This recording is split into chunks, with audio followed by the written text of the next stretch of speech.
Hello there, hello there, hello there, hello there. Welcome back to the Agostino Zinga Show with your host, Agostino Zinga, and this is episode number 1050. We're soon approaching the 110. We're soon approaching the 100, sorry. This is episode number 1050 of the Agostino Zinga Show, coming live and direct to you from an undisclosed location somewhere in the depths of London. How you doing? How you feeling? Great, amazing, good to hear. Great, amazing, good to hear. As you can tell by my over-enunciating self and my sprightly kind of like demeanor, I've obviously had my dinner for the day, right? I've had my kind of one meal where I'm going to be fasting for the rest of the day so I can continue to becoming my snatched fucking peak excellence I've always wanted to be. So it's happening bit by bit. Bit by bit I'm getting more snatched. Bit by bit I'm getting more tight. Bit by bit I'm getting where I need to get to. And yeah, I'm just feeling in a good mood. I cannot deny, feeling in a good mood. The World Cup is on. I might be going out tomorrow night actually for that Freddie K D-Dan night that's happening at the Cause. So if you are there and you see my big face, make sure you say hi, say what's up. That'd be much appreciated. I know what else I'm thinking of doing. I'm thinking of doing what else? Oh, also, yeah, World Cup is on. There's boxing also on tomorrow. Misfits boxing, I think. IB for Final Boss is fighting tomorrow, you know? I'm pretty sure IB for Final Boss is fighting tomorrow at the Misfit boxing thing. He's fighting against some dude who punched him during the weigh-ins. I forgot the guy's name. I think he might be a rapper or something. But yeah, kind of a crazy fall off. To me, kind of a crazy freaking fall off. So I'm looking forward to that one. And then what else is happening? Oh, there's some other news as well. There's some random news I need to kind of update you. Have you guys heard about Solomun? You heard what Solomun's doing? Allegedly, I'm not sure if this is true, but they're saying that Solomun might be playing the opening night at fucking Pacha New York for free. I don't know if this is true, but I saw somebody on social media post this. I don't know if this is true, so don't hold your breath on this one. But this guy called Trino DJ said Solomun will break his 10-year rule of staying in Europe during the summer to play a completely free show for the brand new Pacha NYC opening night. Born in Bosnia and raised in Hamburg, the dynamic label boss and 4-time DJ Awards winner is going to be recognized as one for indie dance, house, techno sets, especially during his Solomun +1 residency at Pacha Ibiza. By the way, I think he's known more for just playing really long, great sets as opposed to all that shit they've got on there, but whatever. After an unforgettable rain-soaked Bronx show and an impromptu 5-hour marathon in Knockdown Center, he decided to step up his comfort zone to thank the New York crowd. Original attendees from the Fulton Fish Market and the after party should check their emails as entry is being handled through a special ticket raffle. Is that true? Is that actually true? Allegedly he's gonna, but to be fair, this makes sense because if you remember the article that I read to you guys a while back, I think it was an article from, is it that The Athletic or Vanity Fair? One of those newspapers where they basically said that Solomun does, I think in order to get his Ibiza residency, he did a couple of free shows. Although he gets paid hundreds of thousands for gigs, you know, he just loves DJing so much, he didn't fucking care. He liked being in Ibiza, he liked the fucking how he got treated by the people, the owners there. So he was more than happy to do a couple of free shows. So this is kind of part of the course for Solomun. This is something that he kind of just does on the regular. So I'm hoping this is true. There's no confirmation so far yet I've seen of the actual viability of this, but I have heard that allegedly, next I'll be banging up Solomun, that allegedly this is actually happening. Solomun is going to be playing at Pacha New York. So if you're in New York tomorrow, or if you're in New York for the opening, I recommend you go there. The other update regarding Pacha New York is going to be the sets that are going to be played. I'm pretty sure I just saw a thing about, what's his fucking name? Rampa and Anmi, essentially making some custom designed t-shirts that they got made by Heron Preston. So big up fucking Heron Preston. This is courtesy of Heron Preston's Instagram. Let me show you this actually. This is a kind of interesting. It says Heron Preston, Rampa Keinemusik invited me to design a t-shirt for the opening of Pacha NYC. After being closed for 10 years, they are back for this historical moment with a 2-day block party. I used to cut up class at Parsons Paris in 2006, take cheap flights to Barcelona just to get the night at the door of Pacha for wearing the dirty Vans. Now we're working. Full circle moment. Life is funny. Shirts limited. By the way, the shirts are fucking awesome. I really hope they put some available online for us to purchase. But the shirts are really well done. You got the cherries there on the back with the Pacha logo, the address, unlocks at the front, the Pacha logo again on the front there, which is really cool as well, with the New York Post logo, the New York Post kind of logo font on there, underneath it, 2006 on the right sleeve. Really nicely designed t-shirt, but I'm not gonna lie, a very nicely designed t-shirt. Heron Preston to these things, but not surprising. He's kind of really good when it comes to these graphic design t-shirts. Now these little flips, and obviously that's the opening. That's who's going to be playing there. Rampa on the 1st. So that's tomorrow, right? On the 13th. That should be fucking amazing. That's going to be a real roadblock affair. I'm sure loads of people are going to be turning out for that one. Any update on what he's going to be doing there? Yeah, Rampa back to back with somebody. Sunday tickets are still available, but tomorrow tickets are obviously not available. He's on his way currently there at the moment. And there's some other bits and pieces there as well. I think Anmi's meant to be there too, right? I think Anmi is meant to be there, if I'm not mistaken. I think Anmi might be the person actually playing alongside Rampa on that particular one. Anmi might be the person. Maybe. Is he there? Yeah, I think maybe, or maybe not. Maybe he's somewhere else. Maybe he's in New York or Mexico. I'm not too sure, but I did remember seeing something. Oh, because he's in Mexico City right now, right? Beautiful. Look at Mexico City. Look how beautiful Mexico City looks. I need to get back there ASAP. By the way, he's got a decent style, Anmi, innit? I need to get back to flipping Mexico City ASAP. I went there once before, but I want to go back there, you know, and really shake my ass. Really shake my ass and pop my feet out there. But yeah, look at all the fresh food they're eating. Like, Mexico City is a fucking beautiful place. No homo. It's actually a really fucking beautiful place. Anyone that lives out there, congratulations. You live in an amazing place. I know a lot of the art kind of university people, the art scene people, a lot of those people are starting to head out there. That's actually turning into a bit of a, it's actually turning into a bit of a location. So maybe it's not too much of a secret as I actually thought it was. This is him playing in Bucharest, right? This is Anmi playing in Bucharest. Is this for Soco Loco? Or is that his own thing? I'm not too sure. Wow, look at the amount of burgers he's got, amount of sliders. That's a DJ's fucking diet there, isn't it? How many burgers is that? Oh, those are mini sliders, that's why. You could gobble them up easy. How many there? The 1, 2, 3, 4, 5. There's like 10 there, isn't it? 10 sliders. But to be fair, I could demolish those. I could wreck 10 sliders easy peasy. I could tear through 10 fucking burger sliders like a fucking, I don't know, like jam on toast, you know? I could go crazy on some fucking sliders. Absolutely. What else have we got here? Big up Anime. More images, more clips of him playing there, which is pretty sick.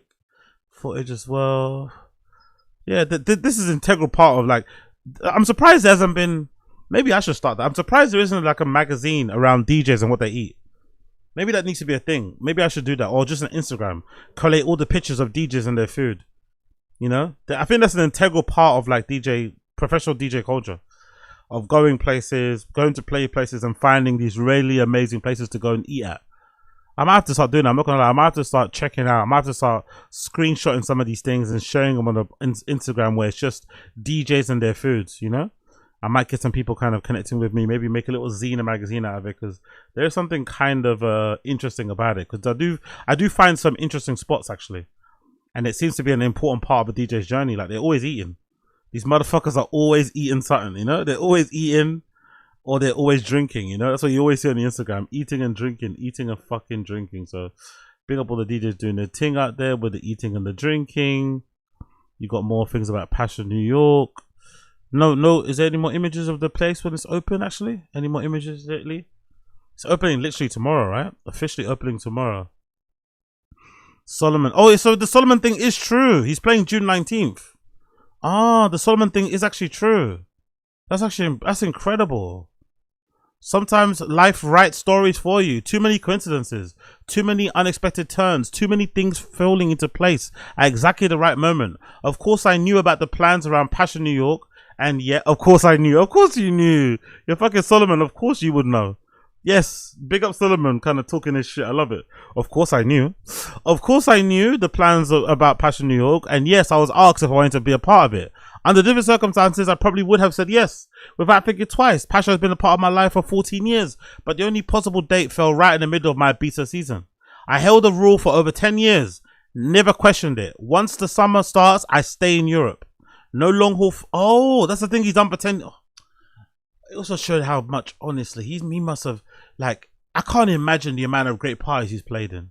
For 10 years, he's been locked and loaded in fucking Europe. Whether it's been Ibiza or somewhere else, he's only been in Europe for 10 years for the summer. Must be nice, isn't it? Because before that, you're probably flying all over the place in the summer. It gets a bit stressful and it gets a bit tiring. But you're staying in one place. All of it's in euros. Lovely.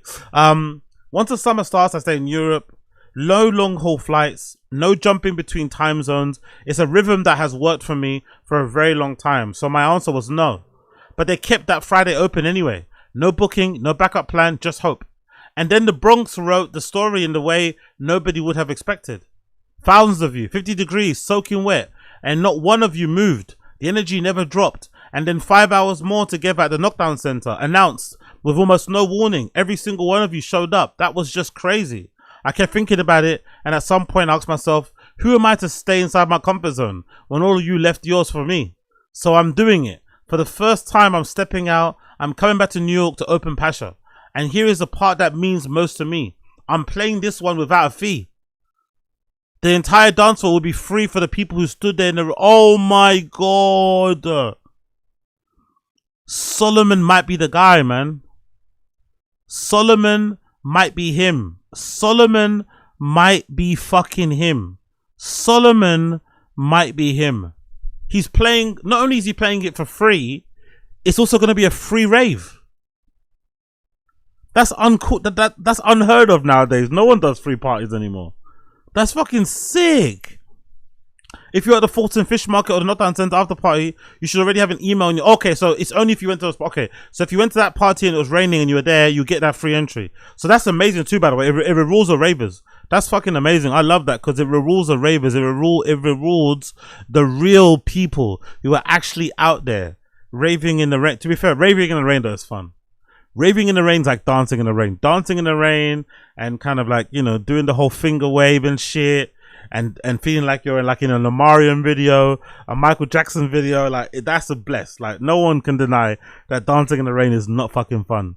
So big up everybody that was dancing and / raving in the rain. If you're at the Fulton Fish Market or the Knockdown Center after party, you already have an email in your inbox. Register through the link. Everyone goes in one raffle. The names will be drawn each with 2 tickets. Free. One for you, one for your +1. No rush, no race. Early or late makes no difference. Everyone who was there gets the same fair chance. I have to be honest. Pacha obviously is smaller and more intimate than the fish market, so not everyone who registers will be drawn. But please register. Let the draw be the rest. I don't want to be there without you. See you on the dance floor. Wow, man. Wow, wow, wow. That's cool. Honestly, he's really a man of the people. He really is a man of the people. He really is a man of the people, man. Big up fucking Solomun. That is an amazing thing. Nixon 5. Actually, is there any clips of him playing at the Knockdown Center? I didn't see any of that. When did that happen? He played at the Is that a Knockdown Center? When was that fish market? Oh, there it is. Here. All week, a shadow hangover Saturday, Monday, Tuesday, Wednesday in New York was deep in summer. Every single day forecast was told the same story. The cold is coming back. We hoped, we prayed, we wouldn't be true. Sometimes prayers get answered. This, by the way, I love these captions on in his Instagram. Hopefully he writes them himself. These are on ChatGPT. But I really like how he kind of like writes these little blogs, these little entries, these little like, you know, these little kind of like journal entries. It kind of makes it more personal because this is a big DJ. This is a person that plays in front of like hundreds of thousands of people on like a almost weekly basis. So the fact that he's writing all these type of things really kind of makes him feel like, you know, he's talking directly to you or to me. Let's just say that. This time it got worse. Saturday gave us 50 degrees Fahrenheit, rain that never stopped, hard rain, brutal wind, and there we were out in the open in the middle of the Bronx at the fish market. I'll be honest with you. I stood there before the show and thought, nobody's coming out tonight. Who would? And then I looked up.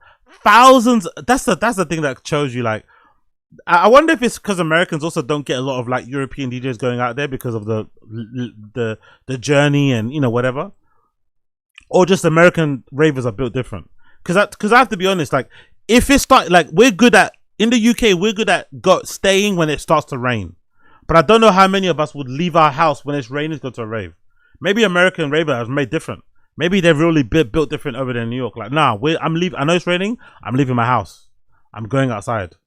And then I looked up, thousands of you standing with 5 hours in the rain, not moving until the very last second. I have played in the rain so many times in my life, never this long, never this cold, never anything like this. Every single one of you who were there, I need to thank you from the bottom of my heart. You are the real heroes. You stood through it with me all the way to the end. Every one of you deserves a medal.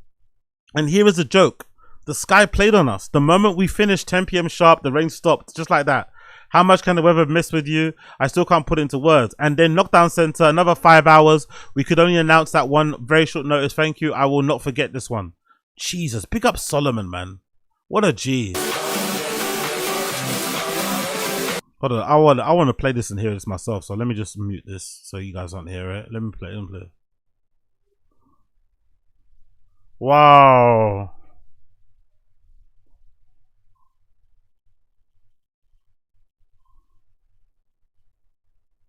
Fair play.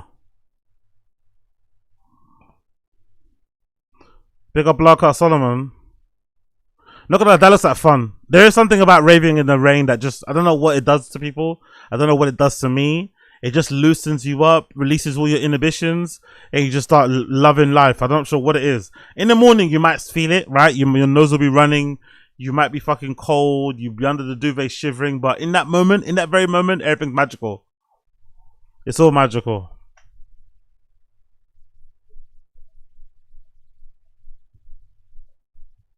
Wow.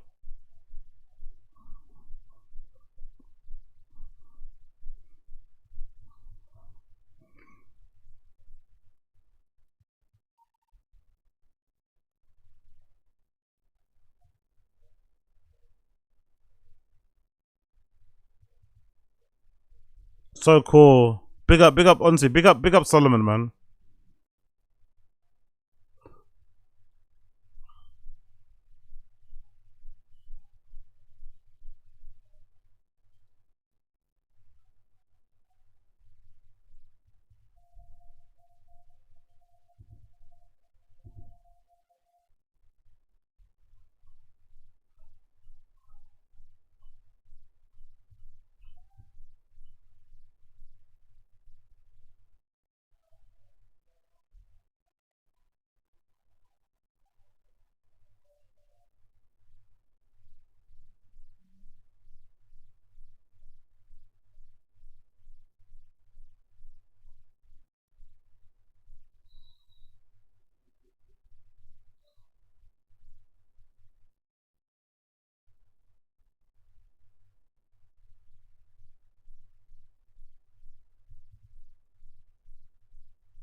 Yeah, fair play to Solomun, man. He's an absolute G. Fair play to Solomun, he's an absolute G. I love to hear that news. I didn't even know that was legit. I honestly thought that was like fake news, but it's actually real news. So big up Bloodclot Solomun. Absolutely killed it. Absolutely freaking killed it. Big up fucking Solomun. Love to see it, man. Love to freak. What's this? English. Solomun's residency. Really? There's a cover story in fucking Rolling Stone. Let me check that one out. Solomun on Rolling Stone. Well, what did he say over there? Let's see what Solomun is saying in the Rolling Stone. Big up everybody tuning in, by the way. Big up everybody tuning in, by the way. Let's see what he said on Rolling Stone. Like beef with DJ Solomun, decade once. Is it human after? Oh, it's the Italian version, Italiano version. I might have to read that one later. Actually, we'll maybe do it another episode. Big up Solomun still. Big up Bloodclot Solomun. Big up Bloodclot Solomun. All right. Also, I wanted to talk about this. Where is it? I want to talk about this. Right? Where is it? That one? Where's this one? Yo. So also, quick one. I have this like most of you guys don't know this and don't care about this, but this is just information I thought would be somewhat relevant to my way of thinking and shit. I really think it's important. I really do think it's important for us as human beings just to kind of have our spending be relative to what we're actually making, you know? I believe in faking it till you make it in terms of like how you approach things, the way you sell yourself, the way you talk about yourself, the kind of work that you do. But I don't believe in faking it till you make it in terms of spending money. Like, for instance, I'm not the biggest fan of people who buy like fake chains to look a certain way, motivate them, and then when they get their money up, they actually buy the real version of those chains. I don't believe that. Like, I don't believe in buying moissanite chains to look like they're fake, to look like they're real, or to buy like lab diamonds to make it look like they're real. Like, once you can afford lab diamonds, go buy your lab diamonds. Once you can afford an actual real Rolex, go buy a real Rolex. Don't buy like a clone. It doesn't make any sense personally for me. Unless you actually just watch, if you just like the watch design, that's one thing. Buy the clone watch, no problem. But I don't get people that buy those things hoping to look a certain way. Why do I say this? I say this because it felt like, to me at least anyway, from the outside looking in, Brendan Schaub, when he was like, you know, doing his thing with podcasting and killing it in the early days of T-Fat-K, it always felt like to me, he wanted to like prove to people or to show off or to make it look a certain way that he was making a certain level of money. I think he was way more preoccupied about looking like a success. Maybe most of it, maybe that had to do with the fact that he retired from the UFC and he saw that as a bit of a failure or like an L. Maybe even before that, he felt like he always was going to make it as a football player and that dream never worked out. So he was always trying to maybe play catch up and try to show people that, yes, I was always going to be at that. Even though I don't play football, I'm still making NFL footballer level money type of thing. I don't know what it was, but I always never understood why he would spend the way he did when what he was doing didn't really make any sense. Like, you know what I mean? Like, the job that he was doing or the work that he was doing wasn't really relative or didn't really relate or didn't really have any correlation between how he was spending. Why do I say this? Because there was a time early on when Brendan had like, before the podcast was even blowing up that much, he had like Porsches and Ferraris and Bentleys and stuff. And of course you can get the stuff from finance, but he's not, I don't think I've ever heard Brendan say stuff about finance. He doesn't want you to think, he doesn't ever let that be known. He wants you to have the impression that he buys those cars outright. But then the show itself isn't that great, T-Fat-K, right? Even his own show, Below the Belt, before that was called Big Bang Breakdown, now it's called Big Bang Breakdown again, it was called Short. His product isn't really that good. And it just doesn't make any sense, right? Because it's fucking Brendan Schaub. Like, why would he be driving a Ferrari? It doesn't make any sense. But he bought it anyway. And then I think they also carried over to his homes. I think that type of attitude also carried over to his homes. So he started to buy these really lavish, crazy mansions that were way too big for what, like, Brendan's old house that he had in LA before he moved to Austin, Texas was legitimately something that was out of the Fresh Prince of Bel-Air. Like, Brendan's old house in LA, the one that he kind of moved out on and sold, it kind of legitimately looked like the house that they had in The Weeknd. Let me see, Brendan Shaw, LA mansion. I think that LA mansion kind of looked like the house that The Weeknd has in that fucking in that TV series that was on HBO. But it was a little bit excessive, in my opinion. It was a little bit excessive, unnecessary to have that kind of level of house when you're Brendan. But you know, he bought it anyway, right? And I think that it kind of extended over to that side of things of like, oh, I'm gonna buy this crib. Like, I think that's that. Yeah, I think that's the LA one, right? So the LA one, to me, in my opinion, that's just, you know, for a family of what, 2 people at that time, right? They didn't have a third kid, I don't think, at that time when they were living in this house. 5 beds, 6 bathrooms, like crazy looking house in LA. And I think because he did this, he had to continue doing this, even though his money wasn't the same. So when he moved to Austin, he bought this crazy big mansion that was also really lovely, really beautiful place. Super high ceilings, super big windows, loads of natural light. I think there was one, I think it was 2 spread across 2 floors, but done in a really nice way. Great fucking open plan kitchen and dining room. There was a great garden, a pool in the back, like beautiful place. But in my opinion, probably too much for what they could afford. Then as I'm doing my random show stream, check out my random show channel, by the way, random show at AZ, all one word, on YouTube, or you can just find it in the main YouTube link. So if you go to my YouTube channel for Tazs, you'll be able to find the channel link at the bottom if you just kind of scroll down. But when I was doing my random show stream, when he moved into his new house in Austin, I found out about this thing called like property taxes that you have to pay in America. And in some states like Texas, you have to pay way more. So although this house was lovely and beautiful, he was paying like property taxes, like, I think, if I'm not mistaken, more than like $20,000 a month. again, I could be mistaken, but it was a crazy amount to be paying. So you've got allegedly you got a mortgage on this, you own this house, but you're also paying 20 grand a month in terms of property taxes. It's just obscene. So it seems like he couldn't afford that or couldn't keep up those payments.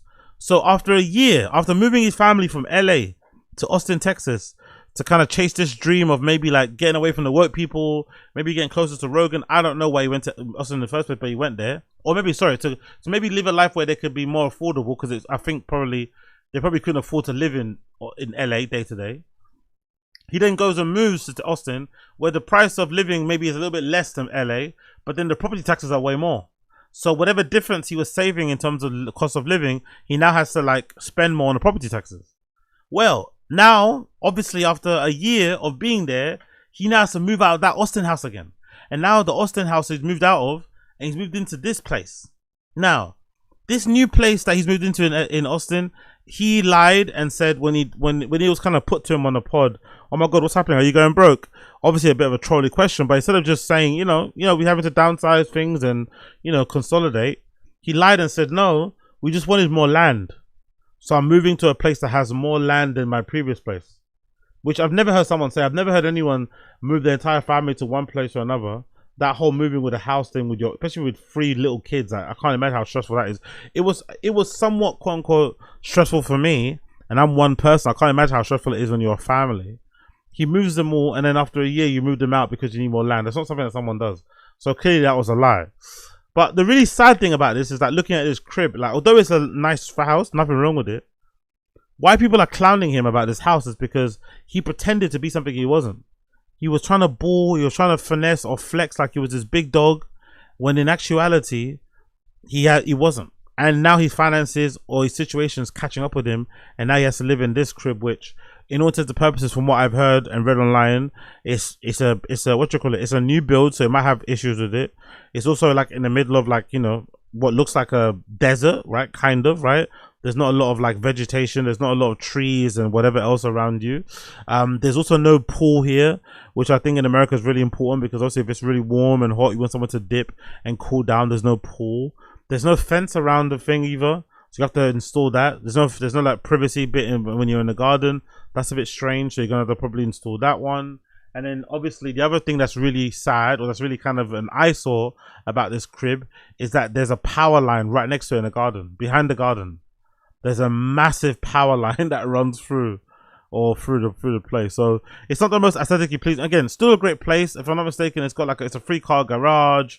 It's still got 4 bedrooms. I mean, nice. Most people would love it, but it is kind of interesting to see that after all that, you know, blowing hot and cold, after all that hot air, sorry, after all that hot air, after all that posturing, after all that faking it till you make it, this is where you're at.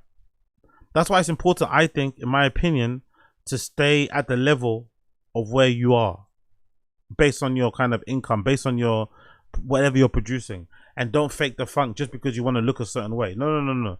Stay at your level and build slowly. And as you build slowly over the years, you will little by little get to the place that you want to be to. But there's no need to rush. There is no need to rush and to fake the funk. There's no need to do it.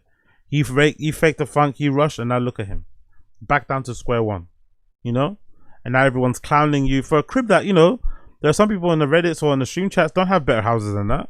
Some do, don't get me wrong. I saw some people on Reddit kind of like laughing and saying, oh my God, my house is actually worth more than his. I can't believe it, right? But it's like, no one would be clowning you if you didn't try and posture like you were this big dog. No one will clown you if you didn't posture like you were this big dog. Do you remember I spoke about Marlon the other day? Do you guys remember I spoke about Marlon, right? The streamer. Well, Marlon randomly has announced he's engaged. Like, I don't know what the fuck's going on, but I feel like just the other day he was with that Joanna girl, right? And they were farming their parasocial relationship. Then obviously they break up, then they break up. Then all the drama happens with the other girl from UK Love Island, right? And he kind of, I wouldn't say he broke up their relationship, because I think Dami and that girl, or India, I say it, Dami and India were already, I think, broken up before the news was leaked that, you know, Marlon and India had hooked up when they were on that Inside Men kind of show. And then all of a sudden now he pops out with he had a long-term girlfriend the whole entire time. So I guess what was he cheating on his long-term girlfriend with Joanna? Was she fine with letting Marlon play like fake relationship on, because maybe that was a thing. Maybe we're all mistaken. Maybe Marlon wasn't cheating on his long-term girl with that Joanna girl, and the other ones he was with. Like, I think that he was with some Spanish girl too, right? Some really popular Spanish streamer or something. I forgot her name. So he's with her. So maybe he really wasn't with these girls. Maybe what was happening was that they have an agreement. They're okay with like, yeah, you go do your thing. I'll stay and hold down the crib. And then once you're ready to settle down, then we'll pop out and be serious. But in terms of building up something for us to kind of like, you know, build our lives off of, I need to farm you. You need to go out there and pretend you're single, have all these like online relationships and shit, and go from there. Because it seems kind of strange, like, because it just feels like yesterday he was with somebody else, but now all of a sudden he's engaged. I love it. But this is also what men do, you know? Men can be dogs, myself included. Men can be dogs, myself included. I don't really want no one else. Let me mute the video so you don't hear the music. I don't want to get copyright striked. This is Marlon walking through the park, holding his girlfriend's hand. Clearly, there's going to be an engagement. I don't know why she's acting surprised, but she's acting excited, actually. She's acting excited. She's not acting surprised, but it's clearly going to be an engagement. He gets down on one knee, and he offers her a ring. And, of course, she takes it, kisses him first, and says yes. Pretty cool. Pretty cool. So, congratulations to him. Very young to be getting engaged, to be honest. Very young. Maybe too young, I'd say, given his trajectory in terms of his career. Maybe kind of, but sometimes some dudes, because I've known some guys like that in my life who I've kind of gone to school with or worked with, and I really admire them. Some guys just know. Some guys just know, you know what? I would rather have a stable home. I'd rather have somebody by my side that I can kind of count on and depend on than be out in these streets enjoying my fame, enjoying the fruits of my fame and shit. I want somebody to kind of like, you know, be with me, who's kind of been there from the beginning as well, has been there since the grind, and will kind of appreciate this shit and will also hold me down, you know? Maybe that's part of it. Maybe that's part of what people like this do at that kind of age. Like, rather just be focused and have one less thing to worry about. Not worrying about dating or hooking up and stuff. Just solely focus on my stuff. But, you know, given how the ladies seem to love Marlon and stuff, given how he seems to love the ladies, it's going to be a tough one to stay loyal to, especially when you're like, you know, running and gunning, doing your streaming thing. Hopefully it works out for them. That's the main thing. I think it's a good thing when young guys step out with their ladies and are committed. I think it's a good image to put out there, because I believe in putting out, you know, all types of images, all types of examples. If it's gonna be praised within men's circles, when guys get crazy fucking numbers, right, in terms of, you know, hookups and lays and shit or whatever, or body counts. If in some circles that's praised, I think it also should be praised when kids in their fucking early 20s decides to get engaged and married. I think that should also be praised. When kids like in their late 20s decide to start a family, I think that should be praised. If people are going to be praised for like, oh, I don't want to be with anybody, I want to be with myself, they should also be praised when they decide to settle down with somebody and commit to them long term. So big up Marlon for that one. Great to see. Big up fucking Marlon to see that one. And they also said this, what did they say? They said, I think they said that's the first girl he's ever fucking followed on Instagram as well, by the way. I think they said that might be the first girl he's ever followed on Instagram too, because I don't think he actually used to follow her. He didn't just follow any girls, I think, on his Instagram, which is what? Which is a good thing to do, to be fair. Keeps it kind of clean. Sinner was shocked after finding out that Marlon was getting engaged at only 24. Is she shocked at the age or shocked that he was engaged with her? Because I don't think a lot of people even knew he had a long-term girlfriend. Marlon proposed to his longtime girlfriend? He's engaged? Yeah. Dress is tea. Is it not tea? The body tea, the dress is tea. Oh my gosh, it looks so good. Oh my god, what? Damn, I live under a rock. One of the greatest sharks has retired. You gotta be from M3Com, bro. No shot. There's no way. What do you mean, bro? That was elite level glaze. I'm not even gonna hold you, bro. That was a different level of glaze. It was. Marlon got engaged. How old is he? Isn't Marlon like 24, 25? I swear he is. I swear he's like 24, 25. He is. Yeah, he is. He's old. So yes, big up Marlon. What's EQC saying about it? Traditional marriage, kids' life, and thing for you. Chad, what a banger. I'm proposed to his long-time girlfriend. Very cool. The traditional route, I actually respect that. I have a lot more respect for the people that do the traditional marriage. Exactly. But the reality is that most people don't do that. It's a rare thing. So that's the thing as I'm about to say too. It's more, I think it's more respectable, especially nowadays, because everyone's out here doing the whole polyamory, sucking and fucking everything that moves. If somebody decides to like be in a long-term relationship with somebody and settle down at a young age, or any age, fuck it, at a young age, any age, I'm with it. I'm backing it. I've been encouraging you. I'm backing it. I'm with it, because the pressure to be like a city girl, the pressure to be a shark, a city boy, to be for the streets is very high. The pressure to be for the streets is very, very high. So if you refuse to do that, then you have all of my fucking love. You have all of my fucking love and appreciation. So big up fucking Marlon, man. Big up fucking Marlon. Big up fucking Marlon. No one even knew he was engaged, and all of a sudden he's engaged. There we go, see? Marlon just followed his fiancée, Shanida, or Chanida. She becomes the first and only woman Marlon follows on IG. Fair play, man. Fair fucking play. He kept her hidden really well, though, to be fair. Or maybe if you're part of the M3 gang, you would have known. But I think he kept her hidden really well. He kept her hidden from social media very well, because I had no idea he even had a girlfriend. I'm not going to lie. I had no idea he even had a girlfriend. I had no idea. Really? The internet makes me seem like I have 500 bodies. He said he only slept with 9 people. This is a lie, no? But the people who say cap, you don't, like, you literally don't know me. On my mother's life, I've never lied about that shit. The internet makes it seem like I got 500 body count because I've done what I've done with content and stuff like that. I don't just slay dick like that, bro. I don't. I literally don't. I've told y'all this, bro. Like, y'all just assume shit. Maybe 9 is a lot for people. Fair play, fair play. If that's true and he's only got 9 bodies, that's pretty impressive. 9 given what he looks like is pretty fucking impressive, to be fair. If he's going out of his way to like keep himself, you know, whatever. So big up Marlon. Let's see how it plays out. Big up Marlon. Let's see how it plays out. Big up Travis Scott, or not big up Travis Scott. Travis Scott did a bit of a madness like he always does. Travis Scott did a bit of a madness like he always does. Travis Scott did a bit of a madness like he always does. So there was a gig in Monaco. There was a nightclub in Monaco, I think a nightclub in Monaco, that had booked Travis Scott and John Summit in the same venue. I don't know why. Music, I don't think, sounds the same. Crowd probably completely different, and 2 completely different type of genres and whatever else it may be, right? And disciplines, artistic expressions. Well, regardless, they booked John Summit and Travis Scott. Now, most of you would know, in hip-hop circles or in the urban space, rappers are known to be very late. They're known to not be punctual.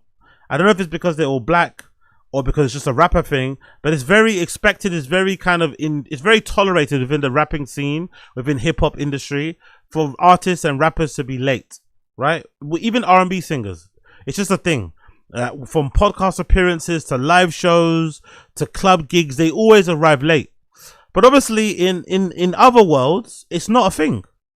So if you're a DJ and you get booked to play somewhere in a nightclub and it say the set is from 8 to fucking 10, you're going to probably be there at 7:30. You might even be there at 7:45, 7:50, but you know what? You're going to be there to start at 8 p.m.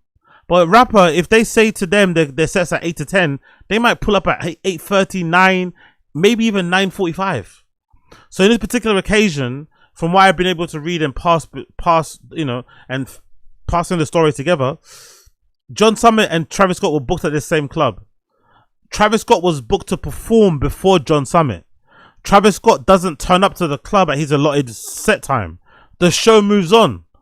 Whatever time that John Summit was meant to play, he's playing. He's destroying, doing what he does best. And then Travis Scott appears and comes late and tries to jump onto the booth to perform or something, which then forces the club to close down because he was being a nuisance and causing trouble and maybe about to cause a stampede again and get people killed. I don't know. But then the club locks off the party for everyone else. So in between John Summit's set, Travis Scott thought it would be a good idea to rock up to the DJ booth and try to perform or get his set done when he's the one that appeared late. And people on the internet for some reason are attacking John Summit. Obviously they do attacking John Summit because, you know, the music isn't great. I know. But in this scenario, he did nothing wrong. In this scenario, he did absolutely nothing wrong. He turned up like a pro to play his gig in Monaco during F1. He did what he's meant to do. He was halfway through his set, and then Travis Scott fucking ruined it by turning up fucking late. absolutely diabolical scenes from Travis Scott. But again, not surprising if you know his history. If you know his history, you wouldn't be surprised at what Travis Scott did here, because he's known to be somebody that kind of seems to be kind of he disregards the rules. He doesn't really care about other people. He's mostly about himself. He kind of lives in his own world. You know, this is kind of a thing. But the really interesting thing about it is that for many, many years, it's been said, it's like one of the worst kept secrets in the industry, that Travis Scott is a bit of a dickhead. You know, he's a bit of a he's a bit of a dickhead is a good example to say. Good description. He's a bit of a dickhead. It's an open secret that Travis Scott is a bit of a dickhead. But for some reason, it's never really affected his career.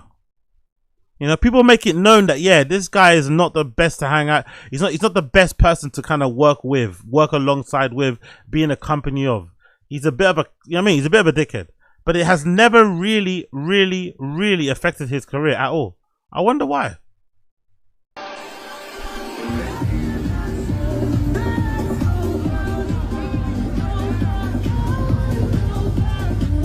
So as you can see here, the clip starts off with John Summit playing, and then you see Travis Scott jumping behind the booth. The caption of the video says, John Summit's set in Monaco was shut down last night after Travis Scott showed up late and forced his way onto the stage. Reading the comments, I seen John twice, nigga so mid. Travis Scott, the guy who held the Fatal Crush Festival, seems about right. This guy had one hit song back in 2017. How does he get away with this? I'm not the big fan of John Summit, but someone needs to tell Travis Scott that most people getting down to John Summit I don't want to switch up to hip hop. That's actually a good point. That's why they booked him before. They booked Travis before because you want John Summit to kind of up the mood, and it's more party music, right? Please, Netflix or ESPN, do a full miniseries on the Monaco events leading up to this. Travis Scott showing up late to someone else's set and trying to headline it is insane main character syndrome. What a piece of shit, Travis Scott. Need more security on the stage. Travis said the Spotify playlist is over. Travis Scott is so trash. No one wants to hear his monkey music. Let's relax there. Seems like he's never around his kid. Timothy's probably the better father. Travis Scott is overhyped, overrated little cunt. Of course the black guy showed up 2 hours late. Travis Scott is a fucking bot. They should have thrown him off. So everyone's really obviously going in on Travis, but and then obviously John Summit made a statement too. Monaco, that was insane last night. Last night was out of my control. My show got shut down due to another artist showing up late and forcing his way onto the stage. Love you all that were there to dance and have a good time. So it seems like he even, because this is not a thing. This is not very common. Artists, whether they're DJs or not, don't usually come out and say this sort of stuff about another artist. So this tells me that behind the scenes, John Summit didn't have a good experience with Travis Scott either. Because he's kind of like, you know, we'll say throwing him under the bus, but he's like letting it be known. That wasn't me. Travis was the one that fucked up the night. I'm sorry, guys, but that wasn't me. Travis fucked up the night by turning up late. So he's making it very, very clear. Without saying his name, he's making it very clear where the blame lies. And I don't know. I just, like I said, I just look at someone like a Travis Scott and I think to myself, like, how does he get away with this all the time? You know, it's kind of interesting. But someone that doesn't really speak that much, doesn't really have much of a charismatic personality, he must have some really good PR that is able to kind of quash some of this stuff, because it's been an open secret about him like stealing beats, about him being a bit of a dickhead in the studio and shit,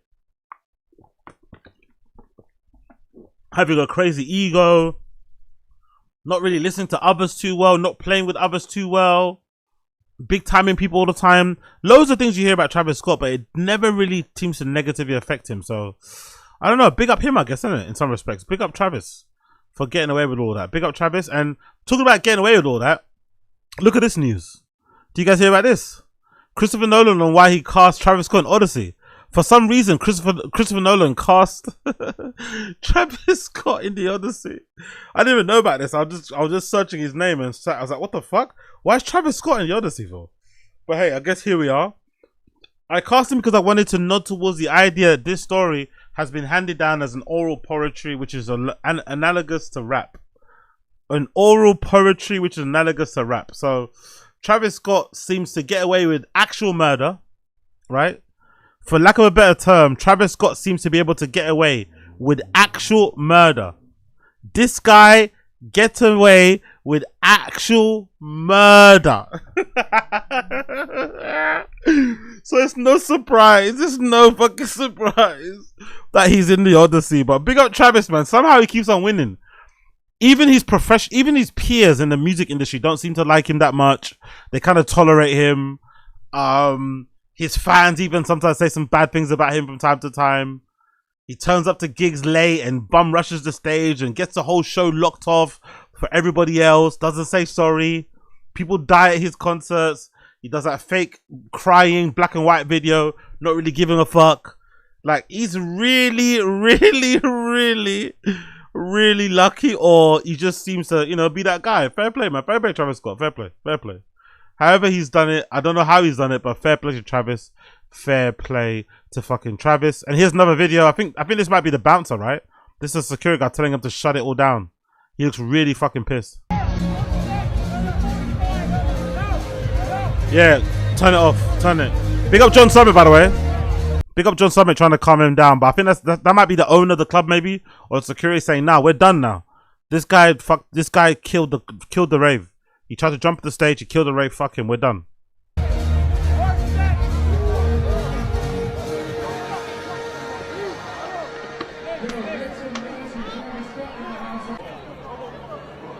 John Summit leaving the group, leaving the fucking rave.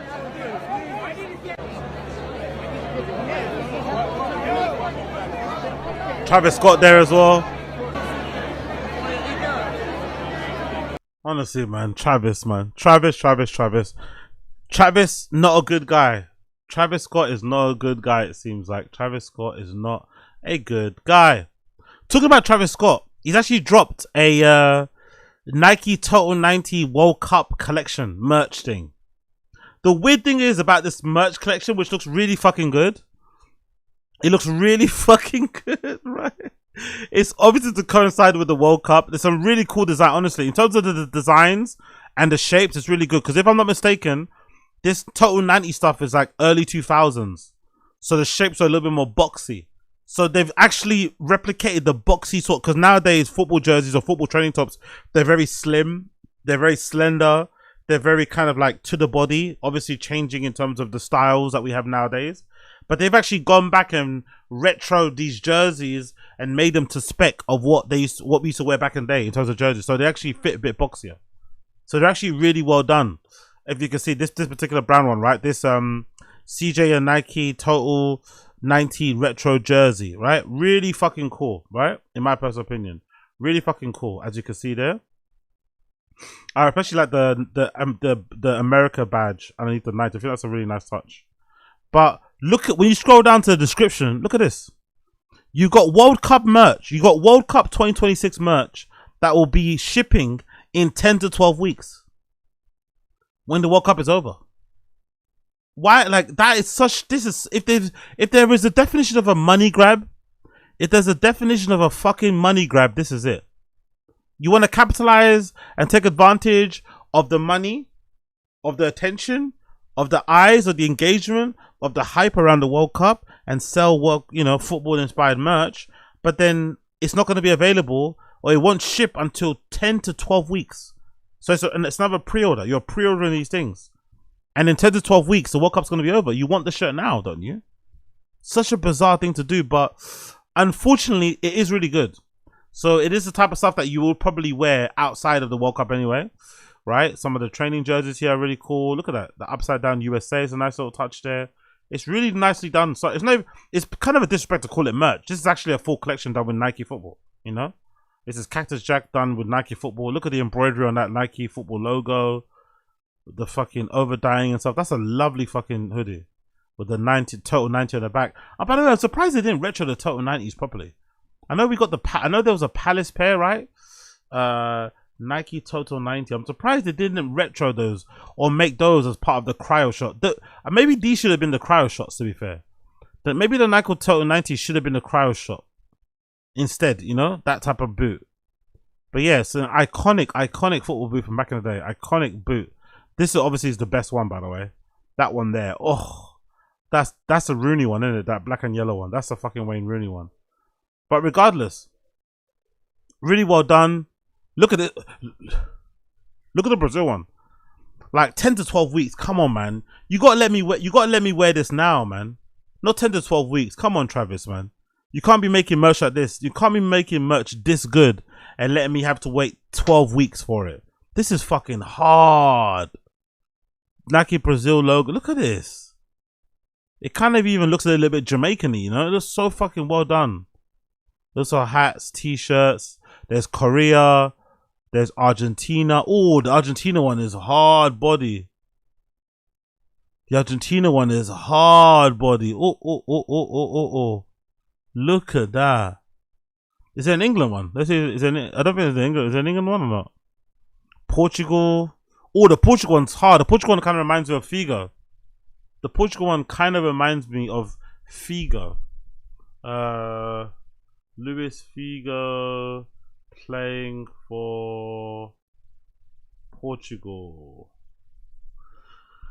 Yeah, that one. Yeah, see, it does. It reminds me a little bit of that kit. So that might be the inspiration for it. Those old ones there. Luis Figo back in the day. Kind of reminds me of that. Pick up Figo. So that's a really nice one actually. That Portugal one's. So maybe it might be worth actually putting an order in. You know, it's hard. Look at the France one. Ooh, that's a hard jersey, bro. You cannot go crazy with that. That France one is so good. Are those stripes? It's almost like spray paint, isn't it? The white stripes. That's actually a really cool effect. It's a blue jersey with like white stripes. Almost looks like a spray paint, you know? Fucking gorgeous, man. Really, honestly, like, this might be the best thing I've seen Travis Scott / Cactus Jack do or make. This might be one of the best ones they've done, but it's not even available. Oh, is that the England one? Oh, that should have been done better. That should have been done better, man. That kind of reminds me of one. What's that one where David Beckham scored the free kick against Greece? What kit was that one? David Beckham, England, free kick, Greece. What kit was that one? Yeah, it should have been that. It should have been this. They should have done something like that. Cause this kit, this kit was something else, bro. This England kit was this was something else. They should have done this kit. They should have taken inspiration from this kit instead. This kit was fucking fire. But the one they've got, it looks kind of Georgian, isn't it? That Travis Scott one. Am I bugging or does it look kind of Georgian? Where is it? Doesn't that England one kind of look like Georgian or like America or American? Doesn't really look English, does it? Maybe it's the hue of the cross of the St. George cross in the middle. Doesn't even look like or maybe it's a blue here. Maybe if they got rid of that blue shading on the shoulder, maybe it might look a little bit more. But it doesn't really look that good, does it? That's a shame. The other countries are really good, but maybe it's that blue shading. Maybe get rid of the blue shading or that kind of blue kind of whatever and make it all white, and maybe it might look more English. It kind of doesn't look really that good, does it? It kind of doesn't really look that great for me. But it's a nice top regardless. So big up that. Which one other we gotta go? England there. Oh, Netherlands is fucking beautiful actually. That reminds me of the one that Patrick Kluivert was wearing actually. What was that? That during the commercial too? Is that Patrick Kluivert during the commercial? Let's see. Patrick Kluivert playing. Kluivert playing for Netherlands. There's a kit that he wore that was similar to that with the lines on it. Yeah, see, there we go. That's the one. There's quite a few. Oh, that might have been the peak Nike kit era. I forgot which year this one was, but this might have been one of the peak eras when they had all the. Because the South Korea one, this was heavy. This one with the kind of like diagonal kind of like stripes and shit, or like the breaks here and there. That was hardcore. God Almighty, man. They don't make kits like this anymore, you know. They don't make jerseys like this anymore. Like, we took this for granted. Growing up, we took this era of fucking football for granted. They don't make jerseys. Look at that. Patrick Kluivert and Ruben Nistelrooy. Like, they don't even make strikes like that anymore. They don't need, like, imagine what they would go for on today's market. I'm seeing fucking reports of what's his fucking name? I'm seeing reports of Mateus Fernandes from West Ham. They're putting a 85 million price tag on him. We bought Benjamin Sesko for what? 50 plus.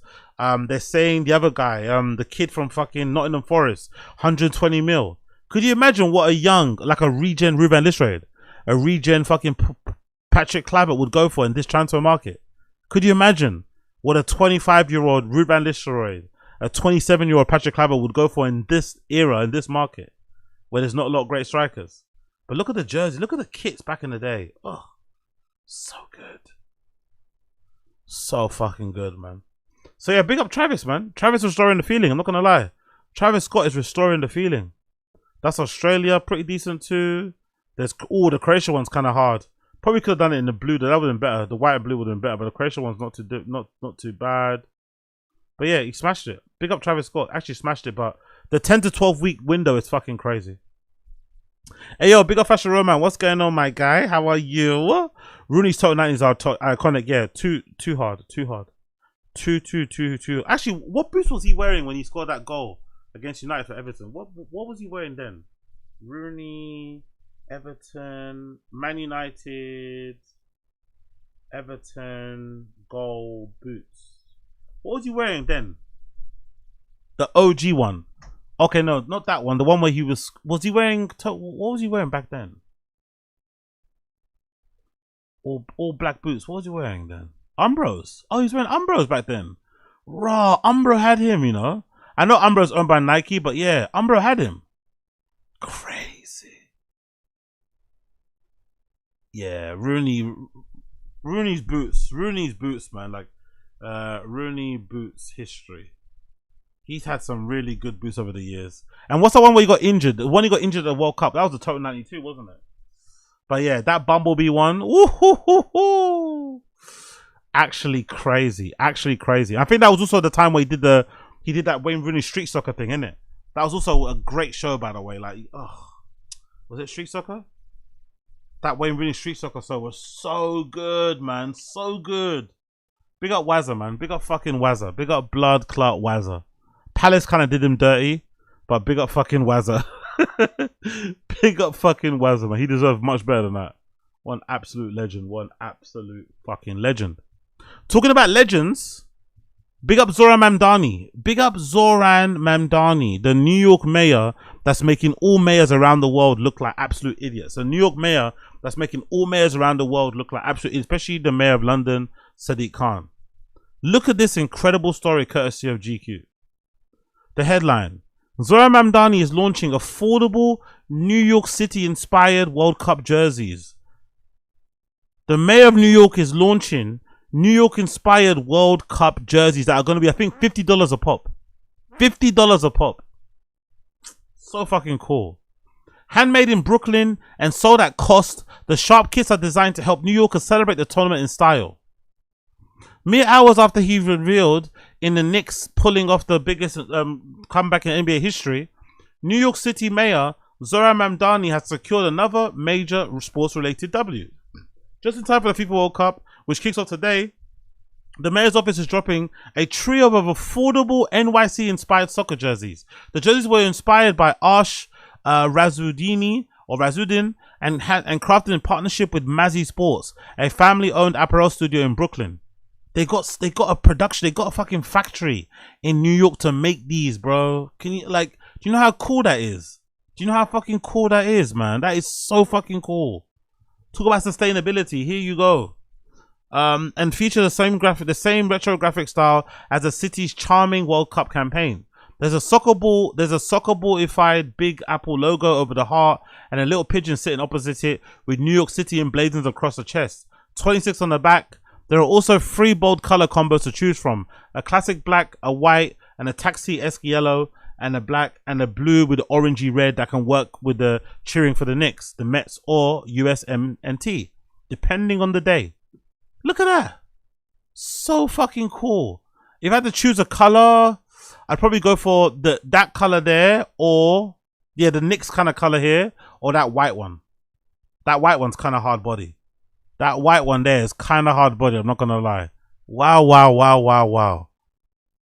The limited run of 1,000 to 1,500 jerseys, 500 of each colorway, was entirely produced by hand at the Muzzy Bedford factory. The t-shirts will be sold, cost at roughly $50, about a third of the price Authentic will keep, and will be available in person only, starting at 9 a.m. on Friday at New York City store One Center location.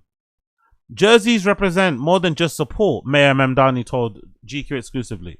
They're about pride of where you come from and who you are. With this limited edition run, we're offering New Yorkers an affordable jersey made for New Yorkers by New Yorkers. I want to thank Marzi for partnering with us to make sure that nobody priced out of showing pride for our city. So cool, man. So as long as you can rock up to the New York One Center store and buy them, you can buy them. Cool, done. What a great thing. It also puts this factory on the map. Maybe helps them get more business and stuff. It looks like it's family owned. So fucking cool, man. That jersey is really well done. Really fucking cool design. They smashed it. Marzi was founded by Alexander Campes, who began working jerseys in Colombia in 1970s, before emigrating to the family New York in 1983.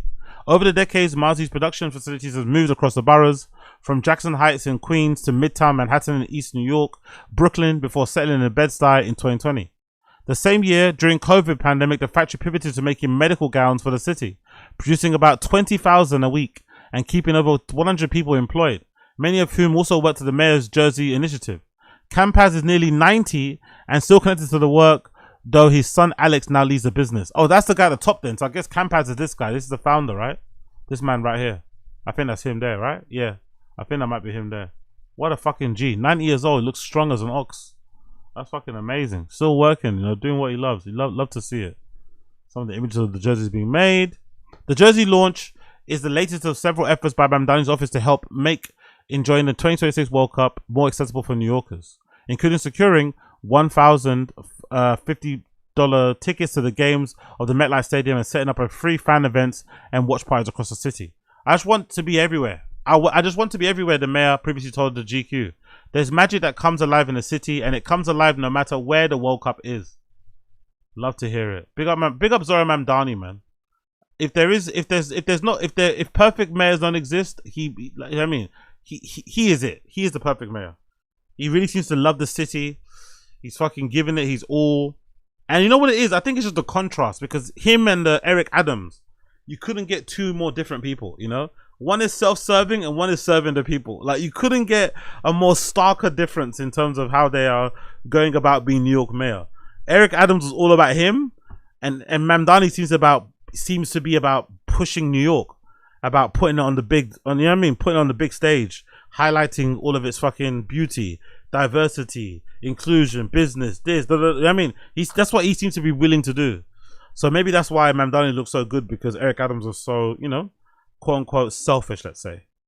And there's, I think, there's another Zohran there. Where's the Zohran Mamdani? If I want to show you. Then there's Mayor of New York. Actually, I want to show you this, the Zohran Mamdani thing. Of New York City. On X. He's actually made a video also kind of giving you an update on the whole World Cup affair. And there was also this really sick thing that I saw where he turned some of those little kiosk things into places where you could watch the fucking basketball if need be. But again, more great ads by his office, man. The World Cup is here. Happy game time. Big up Zohran Mamdani. This is fucking cool. I love all this shit.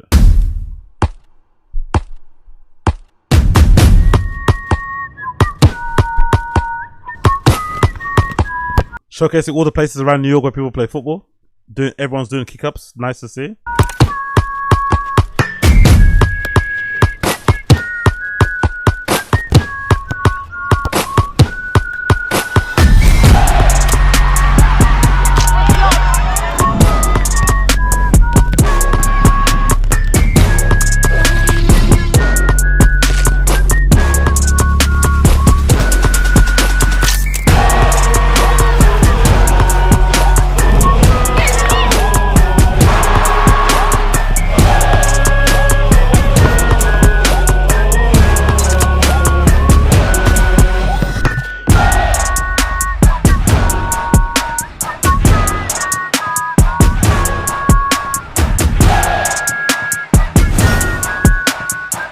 Honestly, so fucking cool. Big up him, man.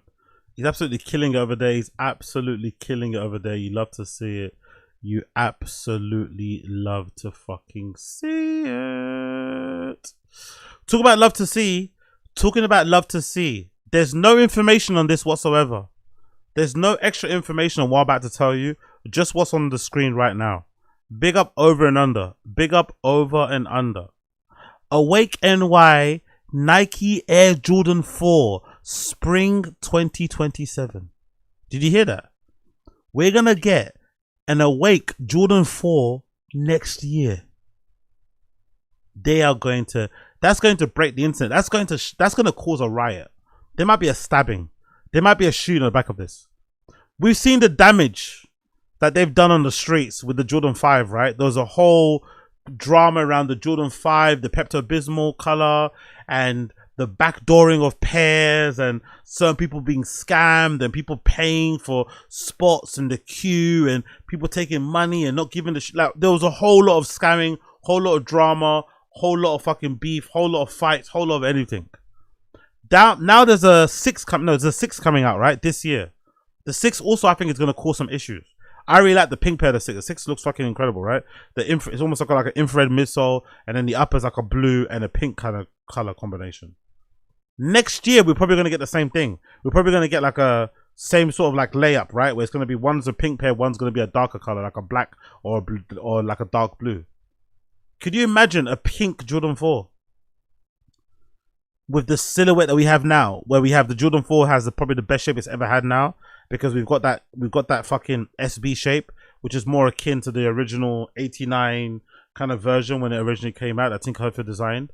I can't imagine how crazy it's gonna be when these fucking drop. I'm warning you now. There's no pictures, there's no information. It's just over and under saying there is going to be an Awake NY Air Jordan 4 next year. And you have to also keep in mind, I think this year that there's going to be an Air Jordan 4 that's going to be true to retro, if I'm not mistaken. There's going to be I think even he spoke about it actually. Let's see if I can find it on Over and Under. But there's meant to be a Jordan 4 coming out that's meant to be exactly to spec of the OG.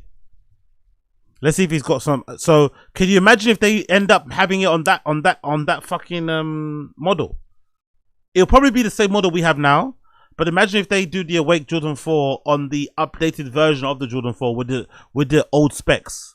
Let me see if I can find it. There's news where he said something about there's meant to be a Jordan 4 coming out this year that has the specs. Where is it? The news about it. I think he wrote it recently, didn't he? He wrote it sometime recently. Or did I miss out on it? Maybe yeah, there we go. See? So big up Over and Under. Air Jordan 4 bread, $230, family sizing, November 28th. So this year, November 28th, there's going to be an OG version, like true to the OG, 89 shape. So when the original Jordan 4 came out, there's going to be an OG version of that coming out. It's going to have OG hang tag, which is that big one there. It's going to have Michael Jordan on the face, which is that OG box there, as that sees there. As you can see, right, that's the OG box with Michael Jordan on the face. That's an OG model from 89 with that original kind of silhouette, or that original shape and form factor, where it's more of like a triangular, and the toe box here is a bit flatter. It gives it this really nice kind of like, you know, sleek shape at the toe box, instead of that retro banana shape that a lot of Nike's new retros that they do nowadays, because I guess they lost the tooling or the last for these particular models, so they make them weird. And then, of course, you've got the Nike Air on the back and no Jumpman, which is like how it was classically done. There was no Jumpman logo, only Nike Air. So these are going to come out this year. So I wonder, will the Awake versions be done on this model, or would they be done on the kind of SB model? Either way, I'm not bothered, but I would love it. That's true. White upper edges like the 89 as well. Oh, yeah, this, isn't it? I didn't notice that actually before. The OG is white, it's not grey. That's a good point. I didn't notice that. So this, when they say upper edges, I'm assuming they mean the sock liner. The sock liner on the OG 89 pair was white. Let me actually see if I can find the pair. Air Jordan 4 OG let's say vintage 89. Let's see, someone's got the OG one. Because I'm pretty sure the OG one, yeah, it was white, wasn't it? It actually was white. There we go. Yeah, true. Oh no, was it white or grey? No, it looks grey there to me. These look grey, so maybe they weren't white. I don't know what they mean by the upper. Maybe they mean the behind the tongue. But this is an OG pair from 1989, and they have a grey lining. The tips on the wings are also, or the eyelets on the wings are also grey. Yeah, there's not a lot of white. I don't know what or maybe they mean the white lining here. I don't know what they mean by that. I'm not too sure what they mean by that one, but yeah. I'm looking forward to that original 89 pair coming out in November. And who knows, maybe that Awake pair will be done on that model. Maybe that Awake pair will be done on that model. That would be fucking amazing if that happens. I'm so on it if that happens. I'm so on it if that fucking happens. Quickly also want to mention Ye and Bianca Censori the other day in Georgia. Were they in Georgia? Yeah, I think Georgia. Big up Ye, looking incredible by the way. Ye looks like he's in great shape. I think Ye's been on my thing. I think Ye's been on 1 mil dating. I think Ye's been doing what I've been doing on the 1 mil dating, because Ye looks like he's in incredible shape. He looks prim and proper.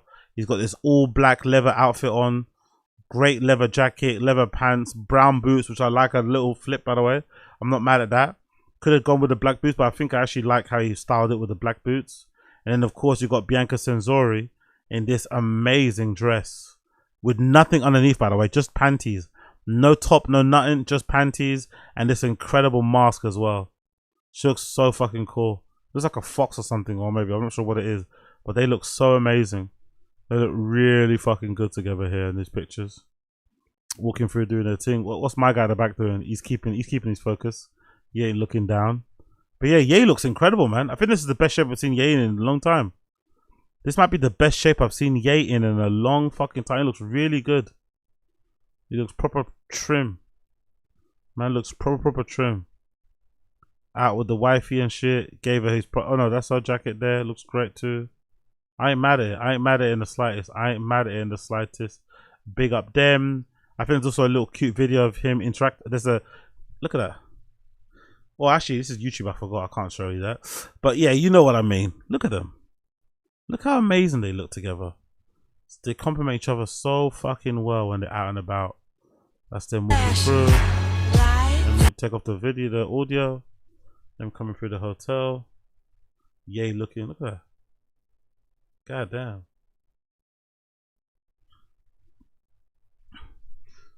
I think he was telling him to stop actually. But I think he changed his mind halfway through. I think he was about to tell him to stop filming her. I'm pretty sure. I don't think he was happy with them filming her. I don't know. But yeah, big up Ye, big up Bianca Censori, big up Ye, big up Bianca Censori. Okay, let's move on. Let's talk about Alice Cooper. Let's talk about Alex Cooper. Alex Cooper from Cooler Daddy. Big article here, courtesy of Vanity Fair, blowing the lid on the business affairs behind the scenes of Cooler Daddy host Alex Cooper, and maybe some trouble that she might be in. Maybe some trouble that she might be in. So it goes as follows. This is courtesy of Vanity Fair. Daddy issues trouble behind the scenes of Alex Cooper's Unwell media empire. Let's read what they have to say here. And this obviously is off the back of this ongoing kind of beef behind the scenes between her and this other girl called Alex Earl, or Alex Early, who was also a part of her Unwell empire, but then she kind of asked to leave because they may have had some sort of like falling out behind the scenes. No one knows actually what's going on. Neither party wants to explain what is actually happening. So they keep subbing each other and sneak dissing each other, and we never really get to the bottom of it. But it does seem like there is something going on behind the scenes that leads to this. Now, OG Cooler Daddy fans like myself, or people that know about the drama, would know that this is not a surprise. Alice Cooper, you know, she kind of slimed out her own friend to run Cooler Daddy by herself and, you know, make millions while doing it. So it's no surprise that this is panning out the way it's panning out, you know? If you can slime out your own best friend, you could do that with everybody. We do not stand for mean girls at this company, Alex Cooper declared.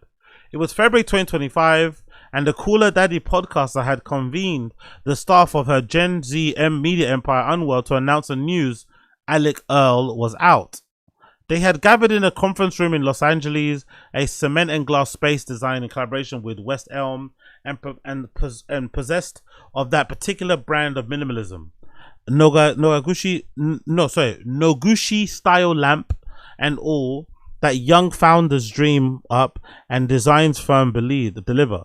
The staff was mostly young women dressed in LA's take on office casual, Uggs, cherry baseball caps, and Cartier love bracelets, Mad Happy sweats, or a thrifted leather jacket, and take your pick. That's very LA wear.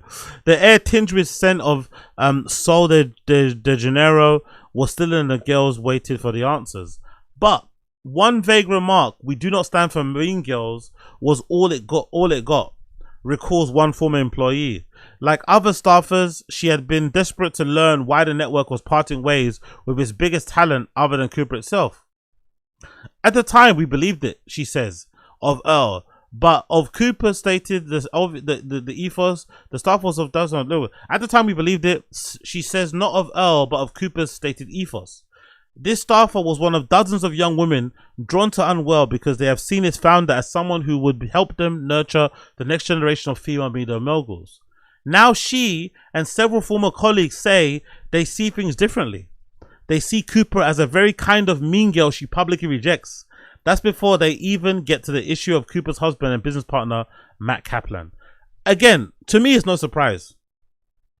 To me, it's no surprise because one thing you hear from a lot of women, if you have like female friends, you'll hear a lot of your female friends will definitely say things along the lines of, "I don't want to work in a company where there's a female boss." Honestly, a lot of women don't actually like working in places where their managers are women. It's kind of toxic. Like I think fashion's a good example of it. Fashion's usually good. There's not many fashion places where the working culture or just in general how you're treated is good when a lot of the people in leadership are women. I don't know what it is about women working with other women.